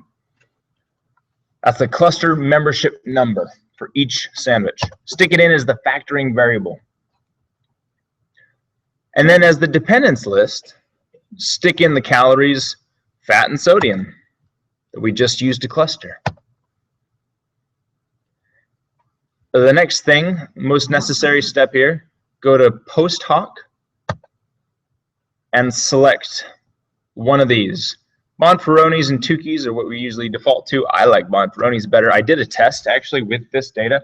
Bonferronis and Tukey's come up with the exact same solution to 8 decimal points. So they do essentially the same thing. What they're going to do, let me hit continue. What they're going to do is they're going to make every pairwise comparison, cluster 1 to cluster 2, cluster 1 to cluster 3. And so hit OK and go to the multiple comparisons table. We wanted to know if sodium was different between clusters 1 and 3, I think. Is that right? Sodium. Sodium is not here. I'm going to go down. Here it is, sodium right there. So it says for sodium, for cluster 1 compared to cluster 3, is there a difference? The p-value, this is the sig column right here. The p-value is 1. There's absolutely no difference between these two at all. And there you have it. That's how it works. Here's 3 and 1 again, no difference. But between all the others, you can see there is a difference. We saw, let's see, on fat, between cluster 4 and cluster 3, 0.022. Let's go look at that real quick. Fat, cluster 3 and 4. If I go back up to this bar chart here, and I look at fat, which is green between 3 and 4. Remember we had a question about that, green between 3 and 4? And it says yes, at a significance level of 0.05, there's a 0.022 p-value. These are different. We have 95% confidence that the green in 3 and 4 are different. That's one way you can validate that. Cluster analysis, for the unlock is I did the same using EMR post, but this is the best or tricky because all of it is just pairwise. In EMR, after pairwise comparison, I mean, in EMR won't give you a pairwise comparison, but rather another cluster, including your cluster. Really? Yeah. Oh, I want to go check that out. I've never used DMR. Let's do that real quick. Just back in the ANOVA, right? In a post hoc? Column. Duncan. Cool. I want to see what this does. Okay, do the same, but okay, so down there, this is a new cluster, including your clusters. Cool. It shows the differences. Oh, the distances between clusters. That's cool. Oh, that's way cool. So yeah, this is. Yeah, you can also zoom and see you have just 3, not 4. Yeah.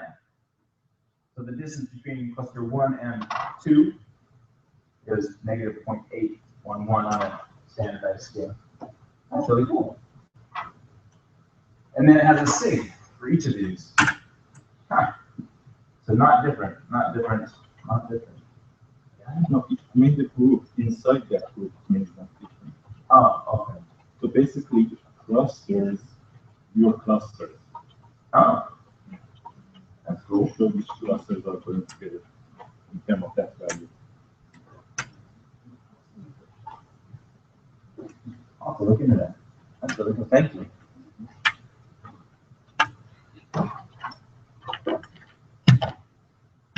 Okay. Yes. So let me go back and show you. In the k-means, you got to go to save and cluster membership. And what that does is create in your data set a new column called QCL underscore whatever number.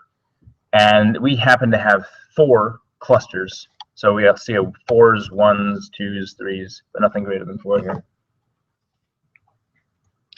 Okay, let's do one more on the k-means. I'm not going to save the cluster membership number. So go back to save, uncheck that. Let's bump it out to 7. 7 clusters. And hit OK. And look at the iteration history.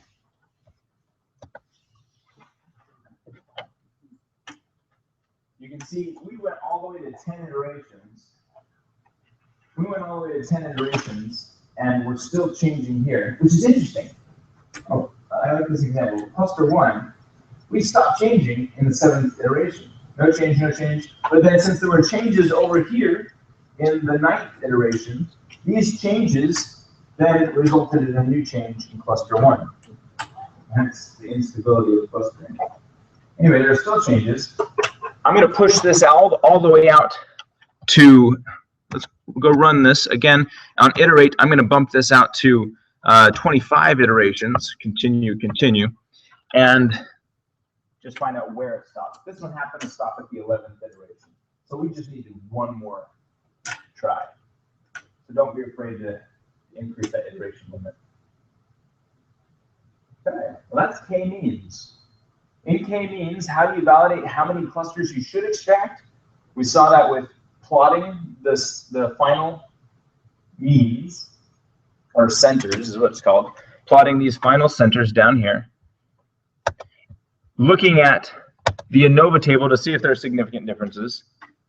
Seeing if there are meaningfully sized clusters. In this case, maybe cluster 3 isn't meaningfully sized. It's only a 8 sandwich cluster.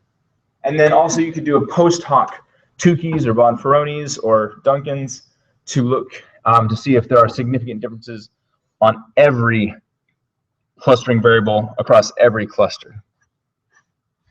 So that's how you'd validate it. I think I got everything on that. There it goes again. I have another cane that works so much better for standing straight up. Should have brought that. Okay, two-step, my favorite. I've actually used two-step before, so maybe that's why it's my favorite. Analyze. Any questions on k-means before we move on to two-step? Sorry, I don't want to rush. Okay. Let's go to two-step. I think you'll like two-step. Classify. Two-step. All right, we can use now categorical variables if we wanted. We could throw gender in here. Not that burgers have a gender, but if burgers did have a gender, we could throw it in there.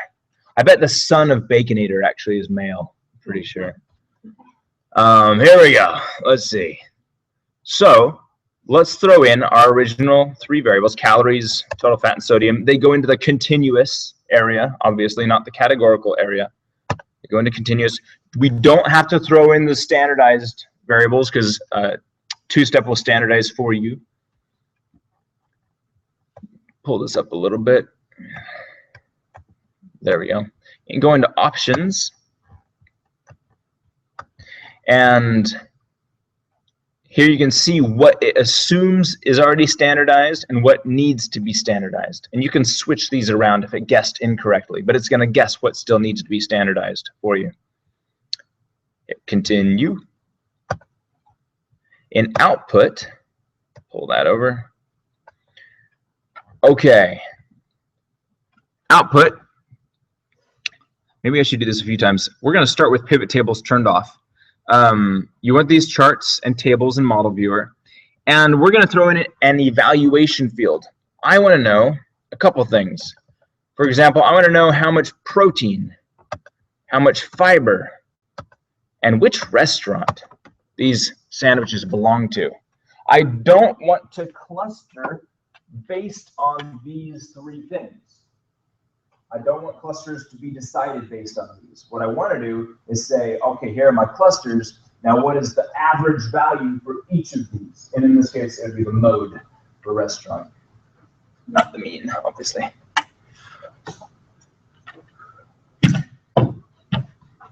You can see here there's a create cluster membership variable. We'll do that in a little bit. Don't have to do that yet. Hit continue.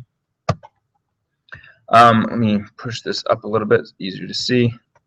Okay, lots of options here. When you are, there we go. When you are clustering automatically, say what you're doing is saying, hey, here's the maximum number of clusters I would ever want. Get me somewhere from 2 to that number. Or you can specify an exact number. Say I just want 4, right? Let's go ahead and determine automatically. When you determine automatically, you should use log likelihood rather than Euclidean. When you determine a fixed number, go ahead and use Euclidean. That's in the slides. Also, when you're determining automatically, you'll want to know if it's a good fit, a good number of clusters. And the one way to do that is through the BIC or AIC. I read up on these because I didn't know the difference. And to summarize the literature on BIC, AIC, AIC is preferred, it has fewer limitations, and is supposedly more accurate. So we choose the AIC for that. But that's only when you're doing determining automatically. Let me go back to log likelihood. Okay, so here we have log likelihood, determine automatically, up to 15. Use the AIC to determine the fit of the cluster solution. And hit OK. And it comes up with a whopping almost nothing, just this. That's all you get. No tables, no charts, just this. This is informative. So it says, you gave me 3 variables, I came up with 3 clusters based on the criteria you gave me. And here's what we call a silhouette measure. A silhouette is, as it says, a measure of cohesion and separation. So again, tightness and distance, tightness within a cluster, distance between clusters. And based on that, we want to maximize silhouette measure, and anything above 0.5 is considered good. In this case, we are above 0.5, and it's hard to tell here, but we are above 0.5. And so this is a good clustering solution, 3 clusters. We can go look at those clusters if we double click this. I've learned you can double click almost anything in Excel, or not Excel, SPSS. Okay, the first thing that comes up is just a visual representation of the clusters. This is the cluster populations or sizes. So cluster 1, 2, and 3 of various sizes, and it gives you the exact number here. So we have the smallest cluster is 32 sandwiches, and the largest is 87. The ratio it gives is the smallest to the largest, or largest to the smallest. I haven't read a published recommendation here. Remember, we want the smallest to be greater than about 30 if we're going to do subsequent analyses. So that's one thing you can go by. As for a ratio, I haven't read anything on that. I've looked at it, I can't find it. But if you find something, let me know. That's what we saw in the beginning. If down here, let me decrease the size here, go up. There we go. Let's see. There we go. Okay. On the bottom right, I don't know if you can see down there, there's something that says cluster sizes. Instead of cluster sizes, click that drop down and go to predictor importance. This is cool. This says, you gave me these 3, I'm evaluating those, but you gave me these 3 to distinguish between and form clusters. Which one was the one I used the most to form these clusters? Was it the khaki pants, or was it being at Rosen College, or was it being a faculty versus a non-student? And so it says, well, calories. Calories was the most important predictor. That's useful. I know some of you are doing cluster analysis or things like this, and you want to know what is the most important predictor of being in a certain subgroup. All right, here it is. Calories is most important, then total fat, then sodium. And then in evaluation, we saw the greatest differences in protein, very few differences in restaurant fiber. Yes? Right. I know, this is a bad label here. We need to fix that. So what it says is these 3 used to predict. These 3 down here were just evaluation fields. And what this represents is the degree of difference we observe across clusters for each of these 3. We'll observe that there are very few differences in fiber, but there are fairly large differences in protein. But these 3 were not used as predictors, even though it says predictor right there. And there's more. I love 2-step. There's so much more. Okay, over on the left, instead of model summary, click on clusters. instead of model summary. And it'll show you each cluster. Kind of hard to read up here, but you have it on your screen, hopefully. And it says here's cluster 1, 2, and 3. Here are, the inputs, calories, total fat, and sodium. Here are the mean, or the centers, for each of those variables. 543 calories for cluster 1, 346 for cluster 2, 871 for cluster 3. Yikes. So these are the big calorie burgers, right? Total fat, same, you see some differences here. Let me show you something really cool. You can, if you want, down at the bottom, there are a bunch of little buttons. If you click on, let's see, yep, there we go. If you click on one of those little distribution buttons down here, there are 2 of them, you can see where they lie in their distributions. So you can see these big burgers are on the high end of the scale. The right is the positive side, whereas these are sort of in the middle. These are sort of to the low end. And you can see that with all of these. So it shows you where the distributions are compared to the rest of the sample. That's kind of neat. And I think you can visualize it bigger if you go over here on the bottom right where it says predictor importance, change that to cell distributions and click on one of these. There it is.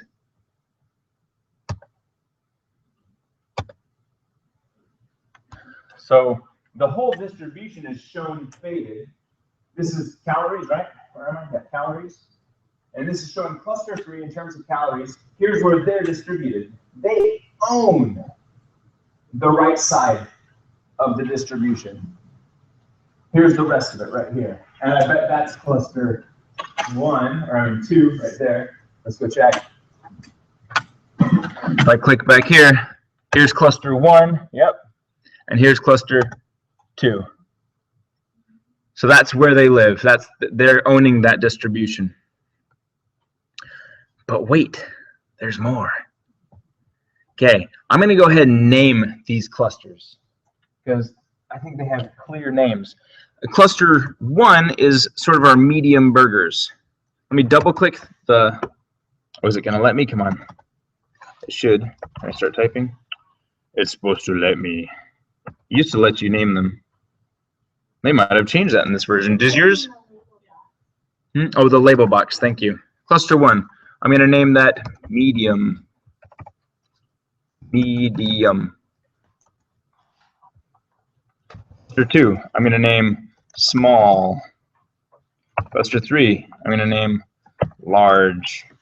So we can name our clusters. And now those names will show up. Large. There we go. Those names will show up when we look at some of these things.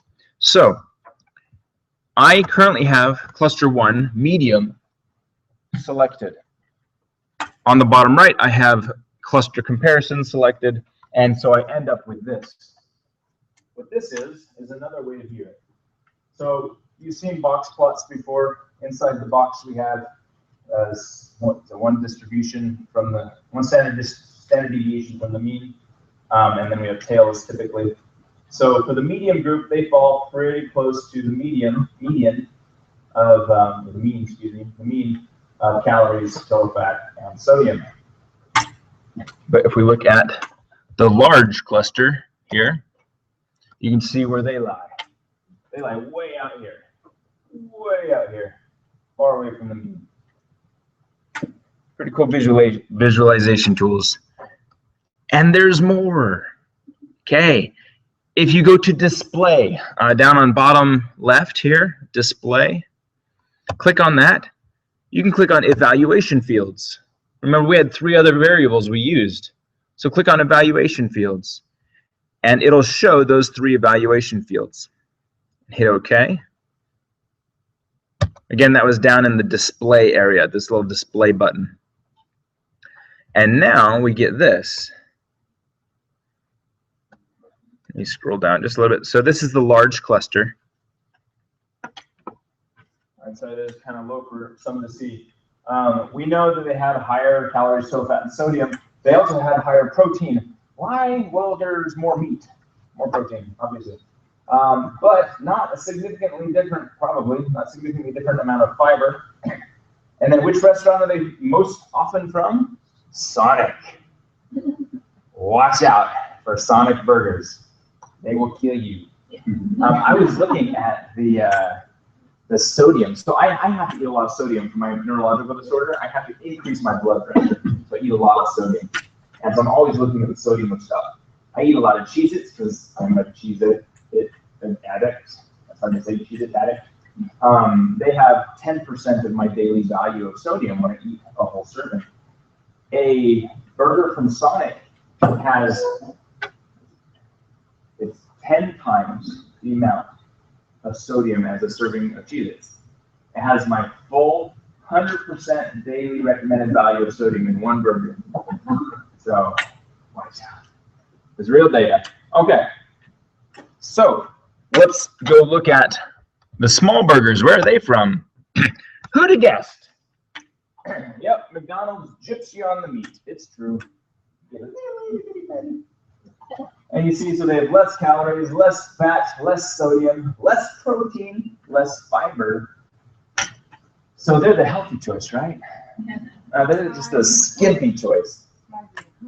You add fries and a Coke. It's a Diet Coke, though, right? And it's okay. Sorry, I know some of you like Diet Coke. I shouldn't. Here we go. And then the medium. We've seen this. Mediums also from McDonald's. We had a lot of burgers from McDonald's and a lot from Wendy's and Sonic, I believe. Whereas we had very few from Chick-fil-A and Arby's, and so they aren't showing up as the mode for anything. There's more. I love two-step. It's so cool. Let's close this, and we're going to run another two-step, and it shows whatever you had last shown here.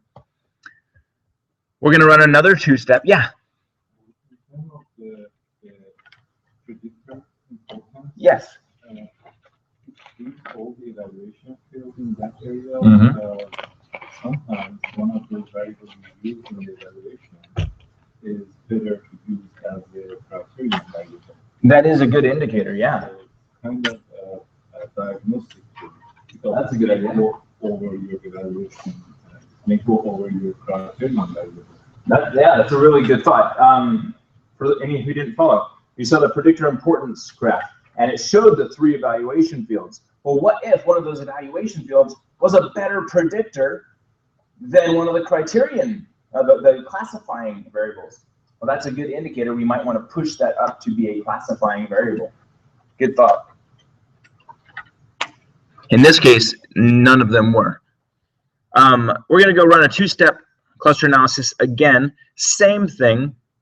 We're going to fix it. Oh, I didn't show you. We're not going to fix it yet. Let's stick with determine automatically, log likelihood, options, no change, excuse me, it's in output. Excuse me, we want the pivot tables.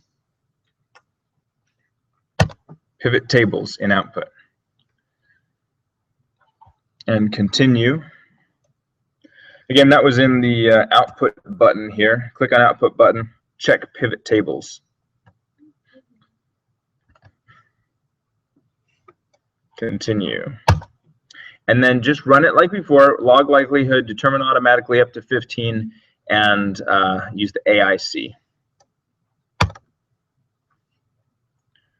Okay. We get more stuff this time. We get the auto clustering table. We're going to look at that in a sec. Cluster distribution, so it tells us what size each cluster is. We had that before, just visually. Centroids, these are the centers. We saw these in the other cluster analysis. We did the k-means, we saw this, right? We saw the mean of calories for cluster 1, and we could plot those. And then the same as before, this silhouette measure. Let's go up to the auto clustering table, double click it, and click on AIC change. Highlight those. And right click, create graph. We could do a line or a bar. Let's do a bar. I liked that one Jolly suggested. Maybe hard to read though. We'll see. I'm going to also throw up a line graph.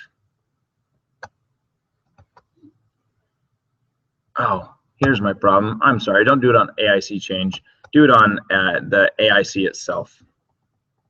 Here we go. And I'm going to create a line graph on the AIC itself, not on the change. Okay.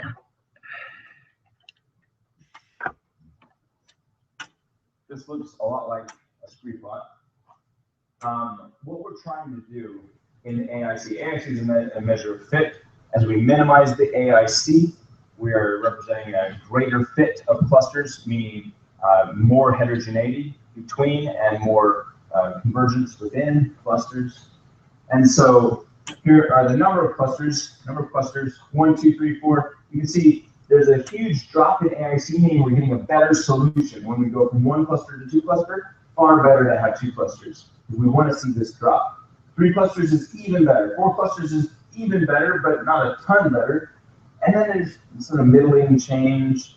Here's the bottom at 7 clusters, and then it goes back up. So we never want more than 7 clusters, probably. 7 is probably a lot too, though, to think about. And the difference between 7 and 4 or 3, not huge. What I would do is I'd try 3, look at 4, maybe look at 7, and see what value they give you. And one way I want to do this is by plotting them. You may recall, let's go back to down to the very bottom. If I double click this model summary, you don't follow me on this one, just watch for a sec.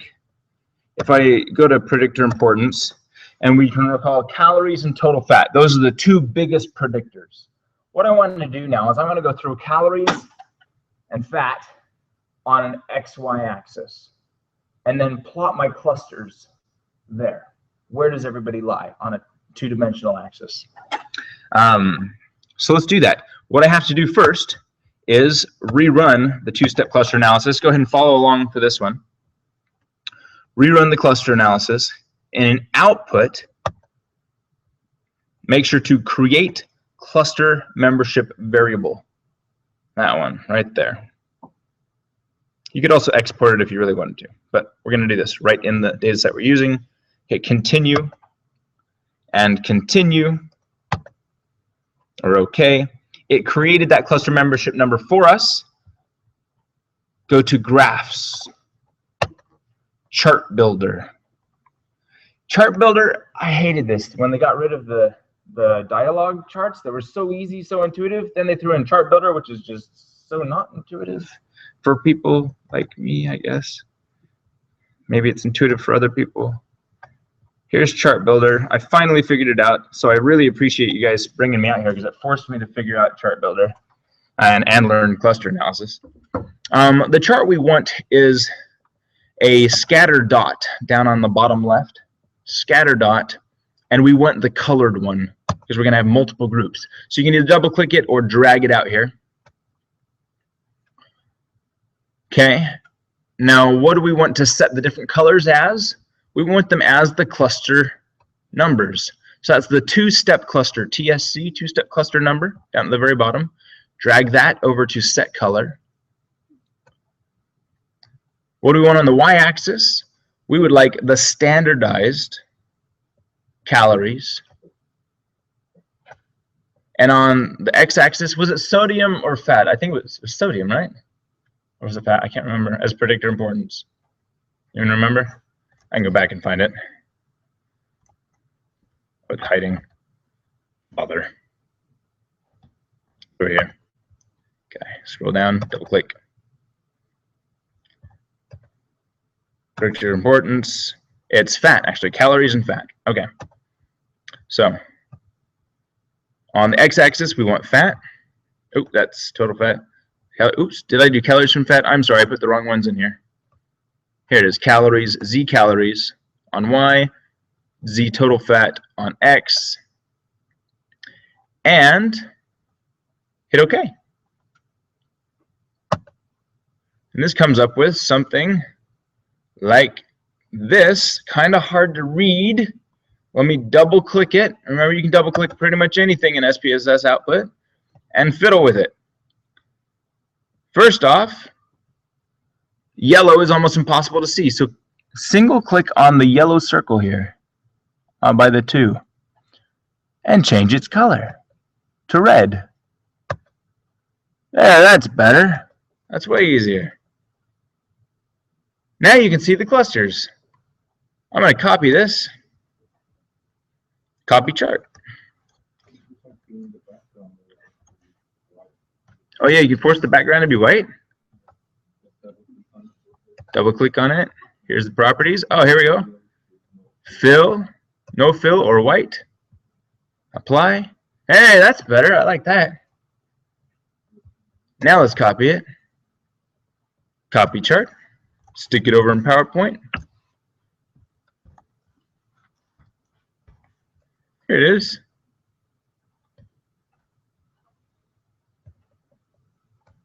And we can start circling stuff.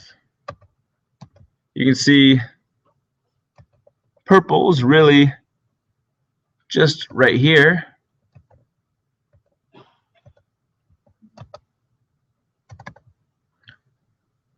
Shape fill. You don't have to follow this part, just sort of outlining here. There we go. Purple's sort of right here, and the other ones, you can see them as well. But there we go, purple. Okay. You can see green and red, totally separate. And so this is a good way to visualize and validate that these truly are different. Purple does show up here, green shows up in the middle, and red shows up down at the bottom. This is a great way to validate and visualize your two-step cluster. Two-step cluster allows a lot of validation. You got the silhouette measure, which is really cool. You have the predictor importance. You can scatter plot. You can instantly do this anytime you can save a cluster membership number, which we could do with hierarchical. I think definitely with k-means. You can then go plot one of these scatter plots.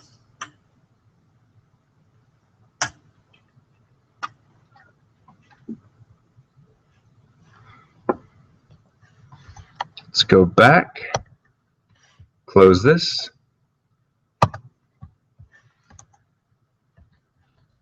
What did I click on? Okay. Let's see what we missed, if anything. Talk about that. Let's do one more two-step. So we'll go back, rerun a two-step. We've only done determine automatically using log likelihood and the AIC. Right? Let's switch this to specify fixed. Maybe I don't want 3. Maybe I really wanted 4.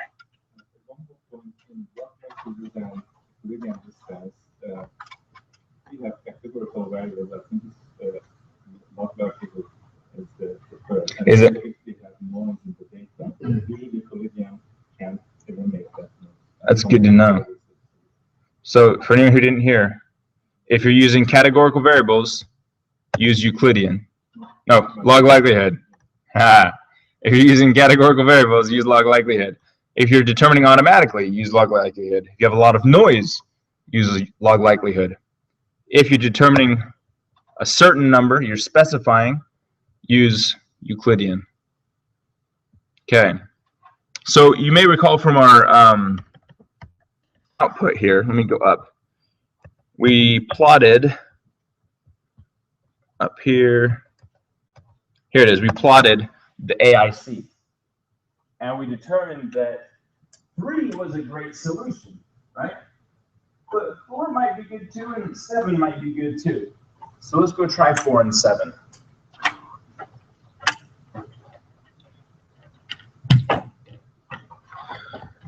So two-step. Oops, I have it open already, I believe. Maybe I closed it. Here we go. Two-step. Euclidean specify fixed. We're going to do 4 this time. And hit OK. Oh, you know what? I'm not going to save a membership number this time. Doesn't matter if you did. It's fine. Continue. OK. We're just going to do 4. This procedure requires at least one continuous or categorical variable to be specified. Did I not stick variables in there? Two-step. That should have worked. Yeah. That really should have worked. There we go. I'm not sure why that didn't work. Okay. So we have 4 clusters.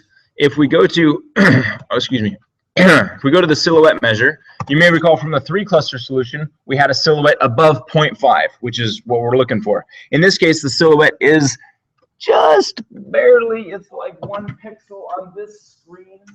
It's just barely past 0.5. So we're still good in a 4 cluster solution. It's not substantially different than the 3 cluster solution. Let's go look at a 7 cluster solution. Just raise that up to 7 and hit OK. Go down, and you can see again, it's not that different. It's just less than, actually 1 pixel on this screen, less than 0.5. So not as ideal, meaning we have less heterogeneity, less cohesion. Also, if we were to double click this and go look at the cluster sizes, we have a cluster of 7, which is pretty small. That's not too useful, especially if you're going to go and do another analysis after this. And the largest one is 61, which is a huge difference. That ratio is just enormous.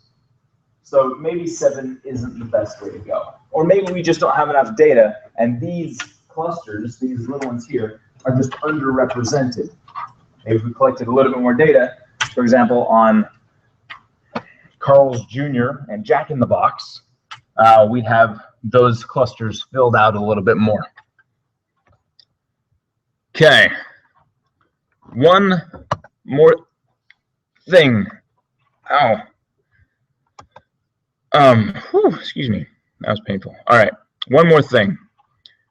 I said earlier that you typically don't end your paper with cluster analysis. You start it with cluster analysis, and then you use the cluster membership number to do something else, to see if there are differences among clusters, and or you can use it as a moderating variable. So let's try a little moderation. Ouch.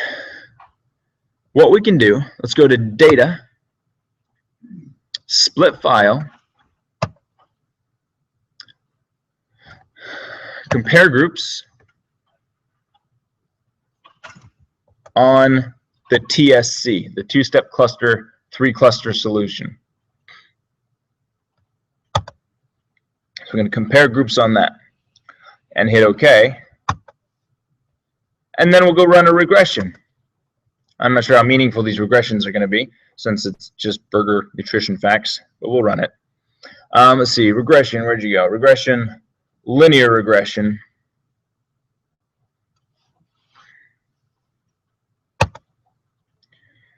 A dependent variable being, let's see,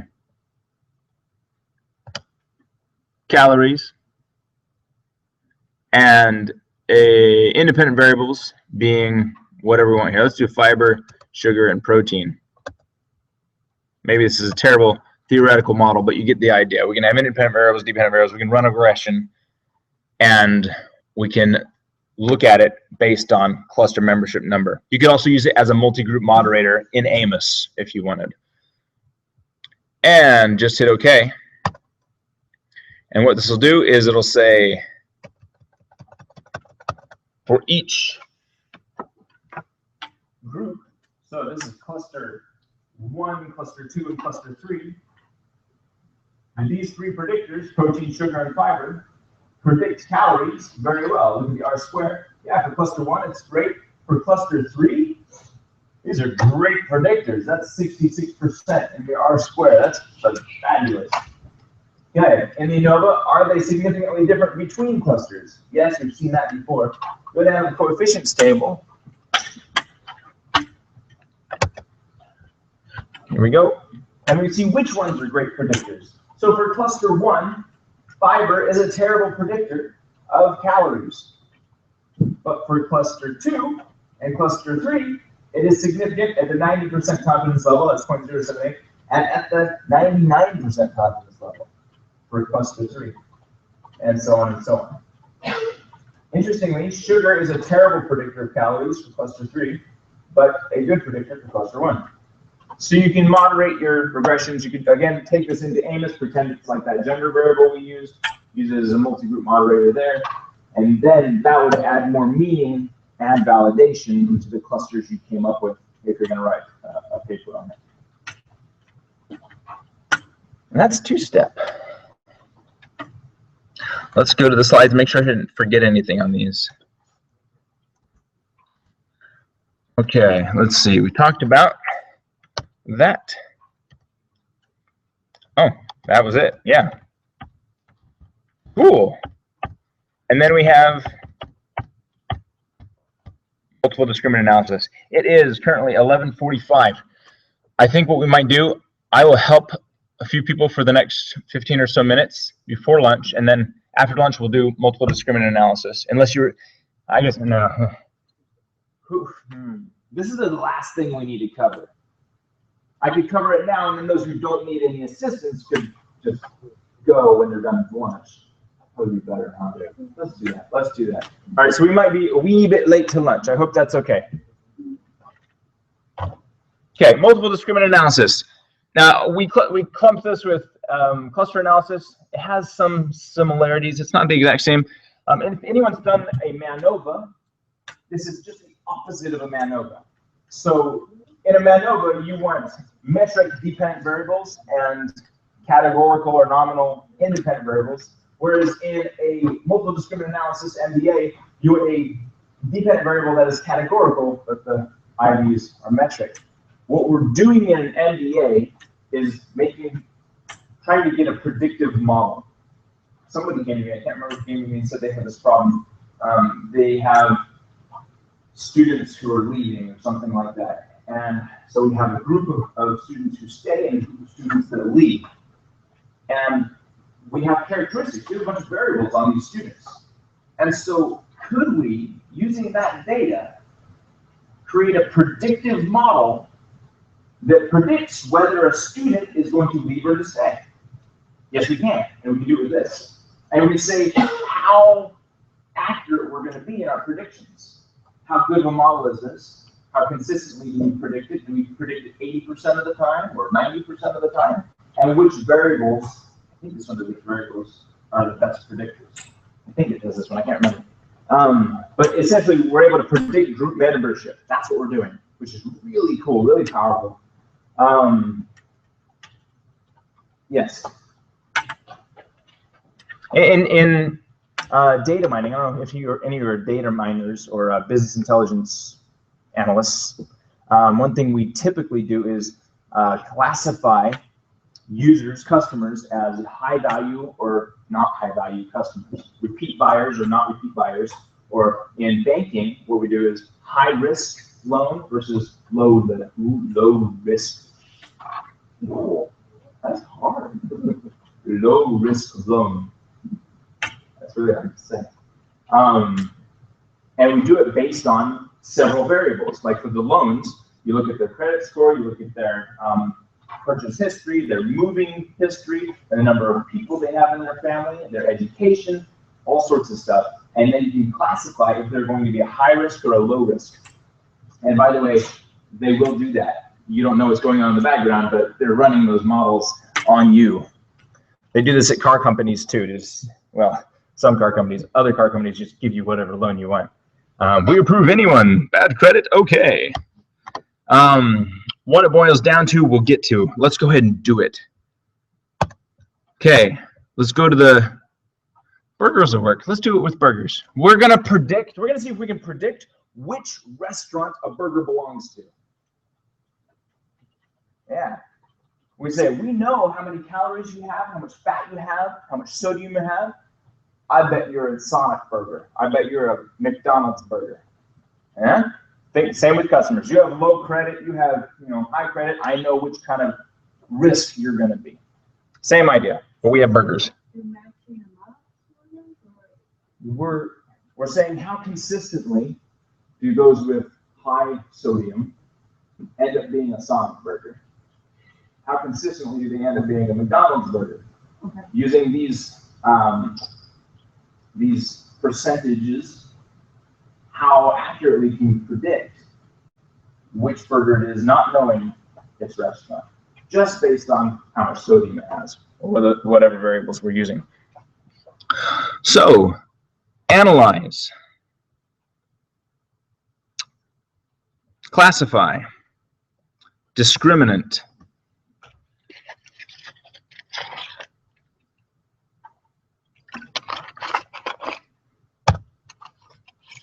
grouping variable.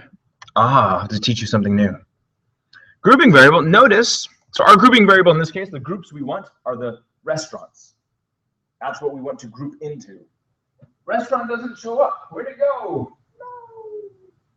No. Multiple discriminant analysis only handles numbers.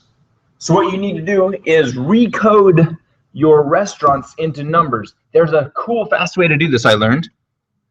Close this, go to transform, yes. Automatic recode. This is pretty cool. So automatic recode in transform. What do I want to recode? I want to recode restaurant. New name is going to be rest, whoa, caps. Rest num. And you have to click the button to add the new name.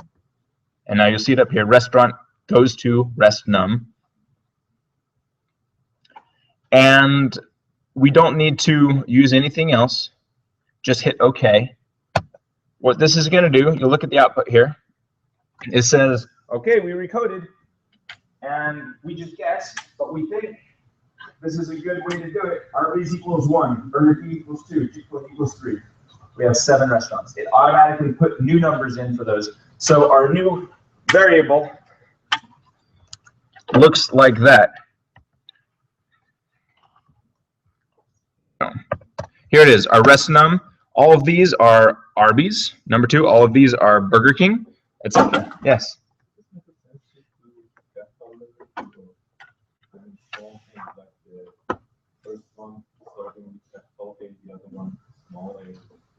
Oh, is it sensitive to the caps? I'm not sure. We can try it. You can try it on your own. Yeah. Ideally, have them all name the same thing in the same way. Okay, we have that. Let's go ahead and rerun or start running the multiple discriminant analysis. Classify, analyze, classify, discriminant.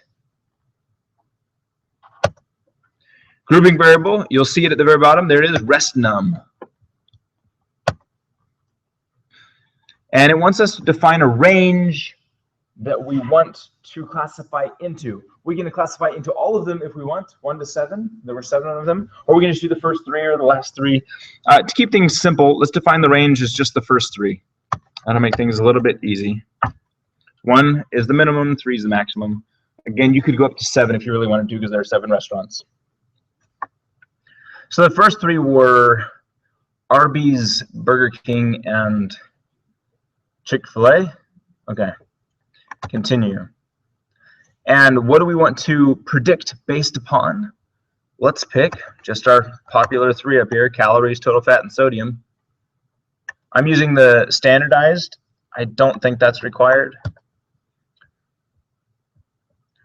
Statistics. Really, this just depends on what you want to see. Do you want to see the means? Yeah, I'd like to see the means. Do you want to see the univariate ANOVA? Yes. Boxes M? Yes, I'd like to see that. Hit continue. Under classify, I would like to see, okay, prior probabilities. Trust me on this one, we'll talk about it in a sec. But cluster, or prior probability, excuse me, put it as compute from group sizes. And I'll explain what that means when you see the table. But just trust me on that one. You also want to see a combined groups plot. That'll be real nice. And a summary table. You can play with all of these. They all do different useful stuff, but these are the three I'm going to show you right now. Hit continue. Save, like before, we can save membership numbers, what we think it's going to be, and the probability of group membership. So this is kind of cool. If I say that one's probably a Sonic burger, what is my percent probability that it's going to be a Sonic burger? Sort of like my percent of confidence that it's going to be Sonic. So you can save that as well.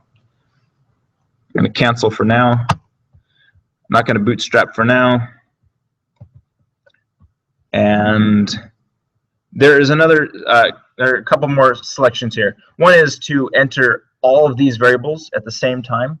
Consider them all equally. The other one is to do it stepwise. Say, how about that first one? How good is it at predicting? That's cool. What about the second one? What about the third one? Are we gaining anything new with another one? And if not, let's leave those ones out. So I'm going to enter independence together for the first try. If you have 20 variables here, do it stepwise. It's faster, not that that really matters. You also get to weed out. You filter out those that really don't matter as predictors. Because, for example, if you're doing that student problem, which students are going to stay, which students are going to go, and you have 30 different characteristics of students, you want a simple model. You want to say, if I can predict with 80% confidence with 3 variables, well, then why would I want to try to predict 83% confidence with 20 variables, right? Parsimony. And okay. Here we go. There's a single discriminant function. Yikes. Okay. One moment. Bunch of errors.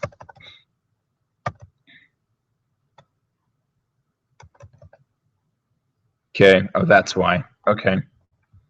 Did we split the data? I don't think we did. Let me check something really quick. We're currently split. That's our problem. Okay. If you go to split file, hit reset. That's why I got all those errors. Data, split data, reset. So it was trying to run a discriminant analysis separately for each cluster. And so it said, well, you remember how Sonic had its own cluster before? Well, that's what happened. So anyway, hit OK. Rerun the discriminant analysis. No different, no changes. There we go. Some of it worked, not all of it.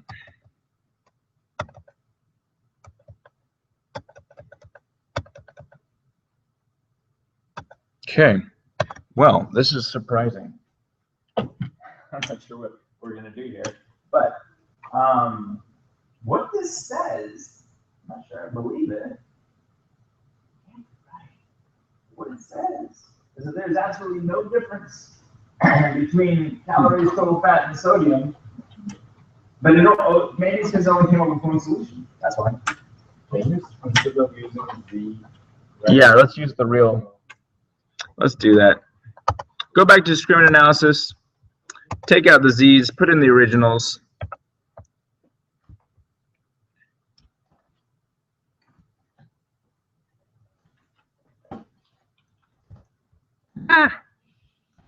Yeah. See if that makes a difference. And it did. Cool. Here we go. Thank you. Okay, I'm going to go down to this one, the Wilks Lambda test of equality of group means. This is like before, sort of an ANOVA.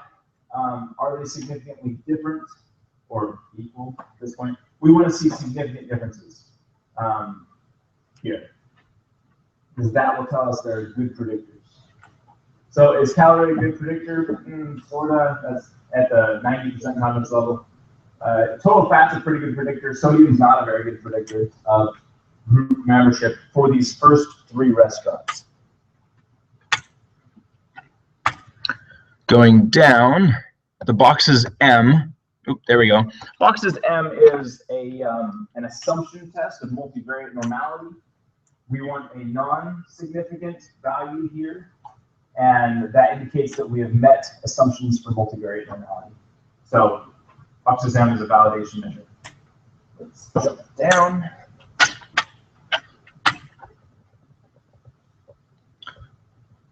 Here, the structure matrix, we're looking for higher loadings. You can see that we have sufficiently large loadings for calories and fat, pretty pathetic loadings for sodium. We're looking again above 0.4 roughly, sort of like for a factor analysis. I like 0.5 in factor analysis, but 0.4 here is an indication of a good predictor. And we get down to the meat of it. Here we go. Prior probabilities. Let me put this right here. Prior probabilities. Let's copy this table out. Copy. Yes, that works. Copy out to Excel for now.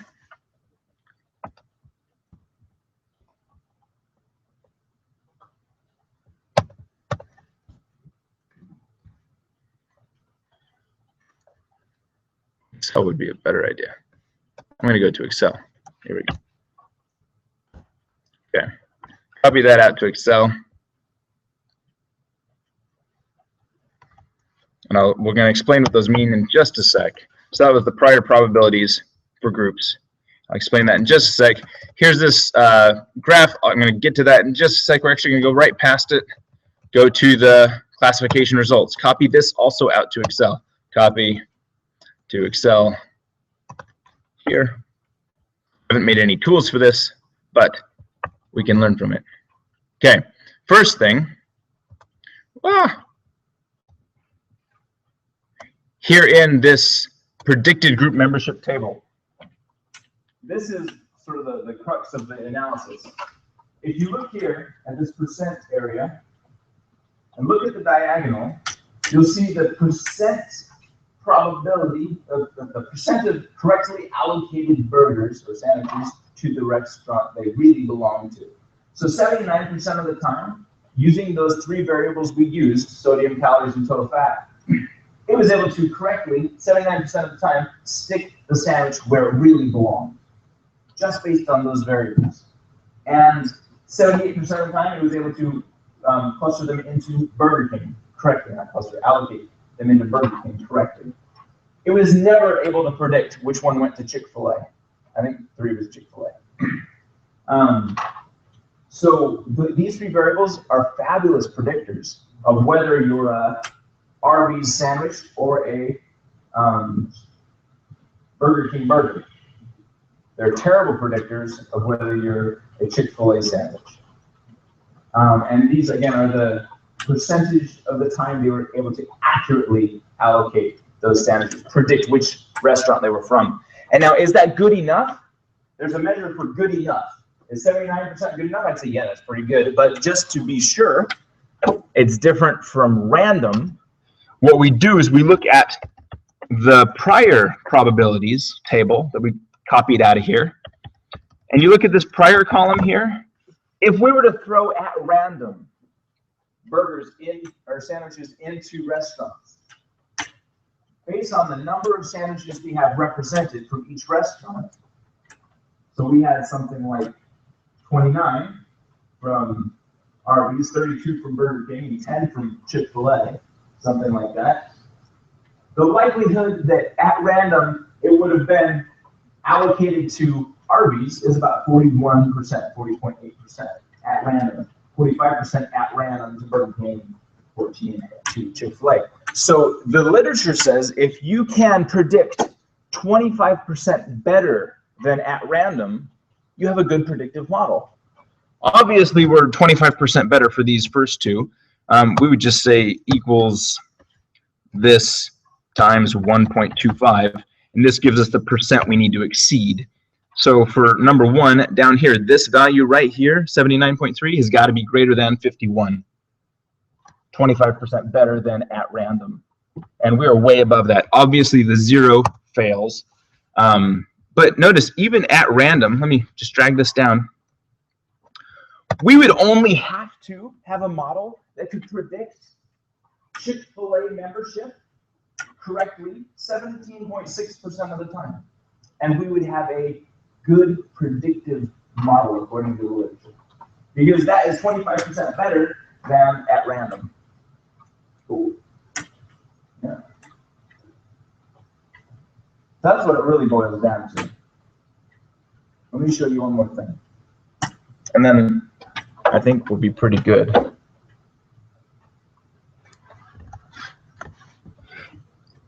Double click the graph.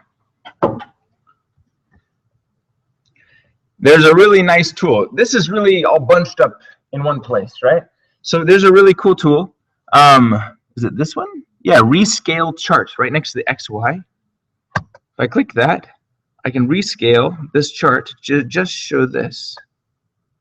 Okay. And then it spreads it all out to the full chart. That's kind of nice. And then before you can, just like before, you can recolor and do everything else. So that's a fun tool.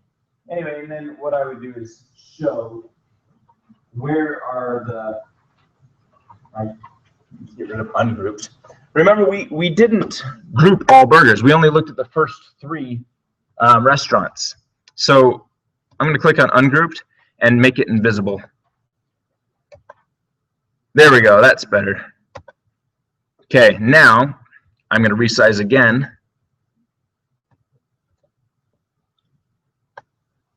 Okay, make Chick-fil-A red. Okay, there we go. Now we can see that there are differences. The center of Burger King is here versus the center of Arby's versus the center of Chick-fil-A. You see the green is sort of out here, the blue is sort of out here, and the red is sort of right here. And that's a good visualization to get a picture. I think that's good. Any questions about MDA? What it's good for? I think it's really cool what it's good for. Good predictive models. Okay. Let's break for lunch. That's the last recording I'm going to make. It'll get posted to YouTube. We have some names up here already. Again, if you would like some one-on-one assistance, I'm going to spend all the time from the time I'm done eating until the end, until nobody else needs me. I'll spend in this lab sitting with you one-on-one, working on whatever you need with your data, looking at it, trying to make sense of it. If you have a quick question, put it towards the left. If you have a long one, put it towards the right, and I'll try to make it to everyone. If you know you're going to be on the far right, I'll probably get to you towards the end so you can take a longer question back later. What's the time long and quick? Oh, a quick question would be something like 5 minutes. A long one would be like 30 minutes. A long one is where you are just lost and you need me to help you make sense of your data and you have no clue what's going on. Yeah. So we have multiple questions adding up. Yeah, 5 short questions. You're in the middle here somewhere. Yeah. Yeah, I need to go get food in here, else I'll pass out. We're gonna be done. Sorry. Okay, let me go send this to YouTube. Oh, and if you're leaving, don't forget, Dr. Tassi has a certificate for you, correct? Okay. And turn off your computer if you are not using it anymore after lunch. And log it completely off.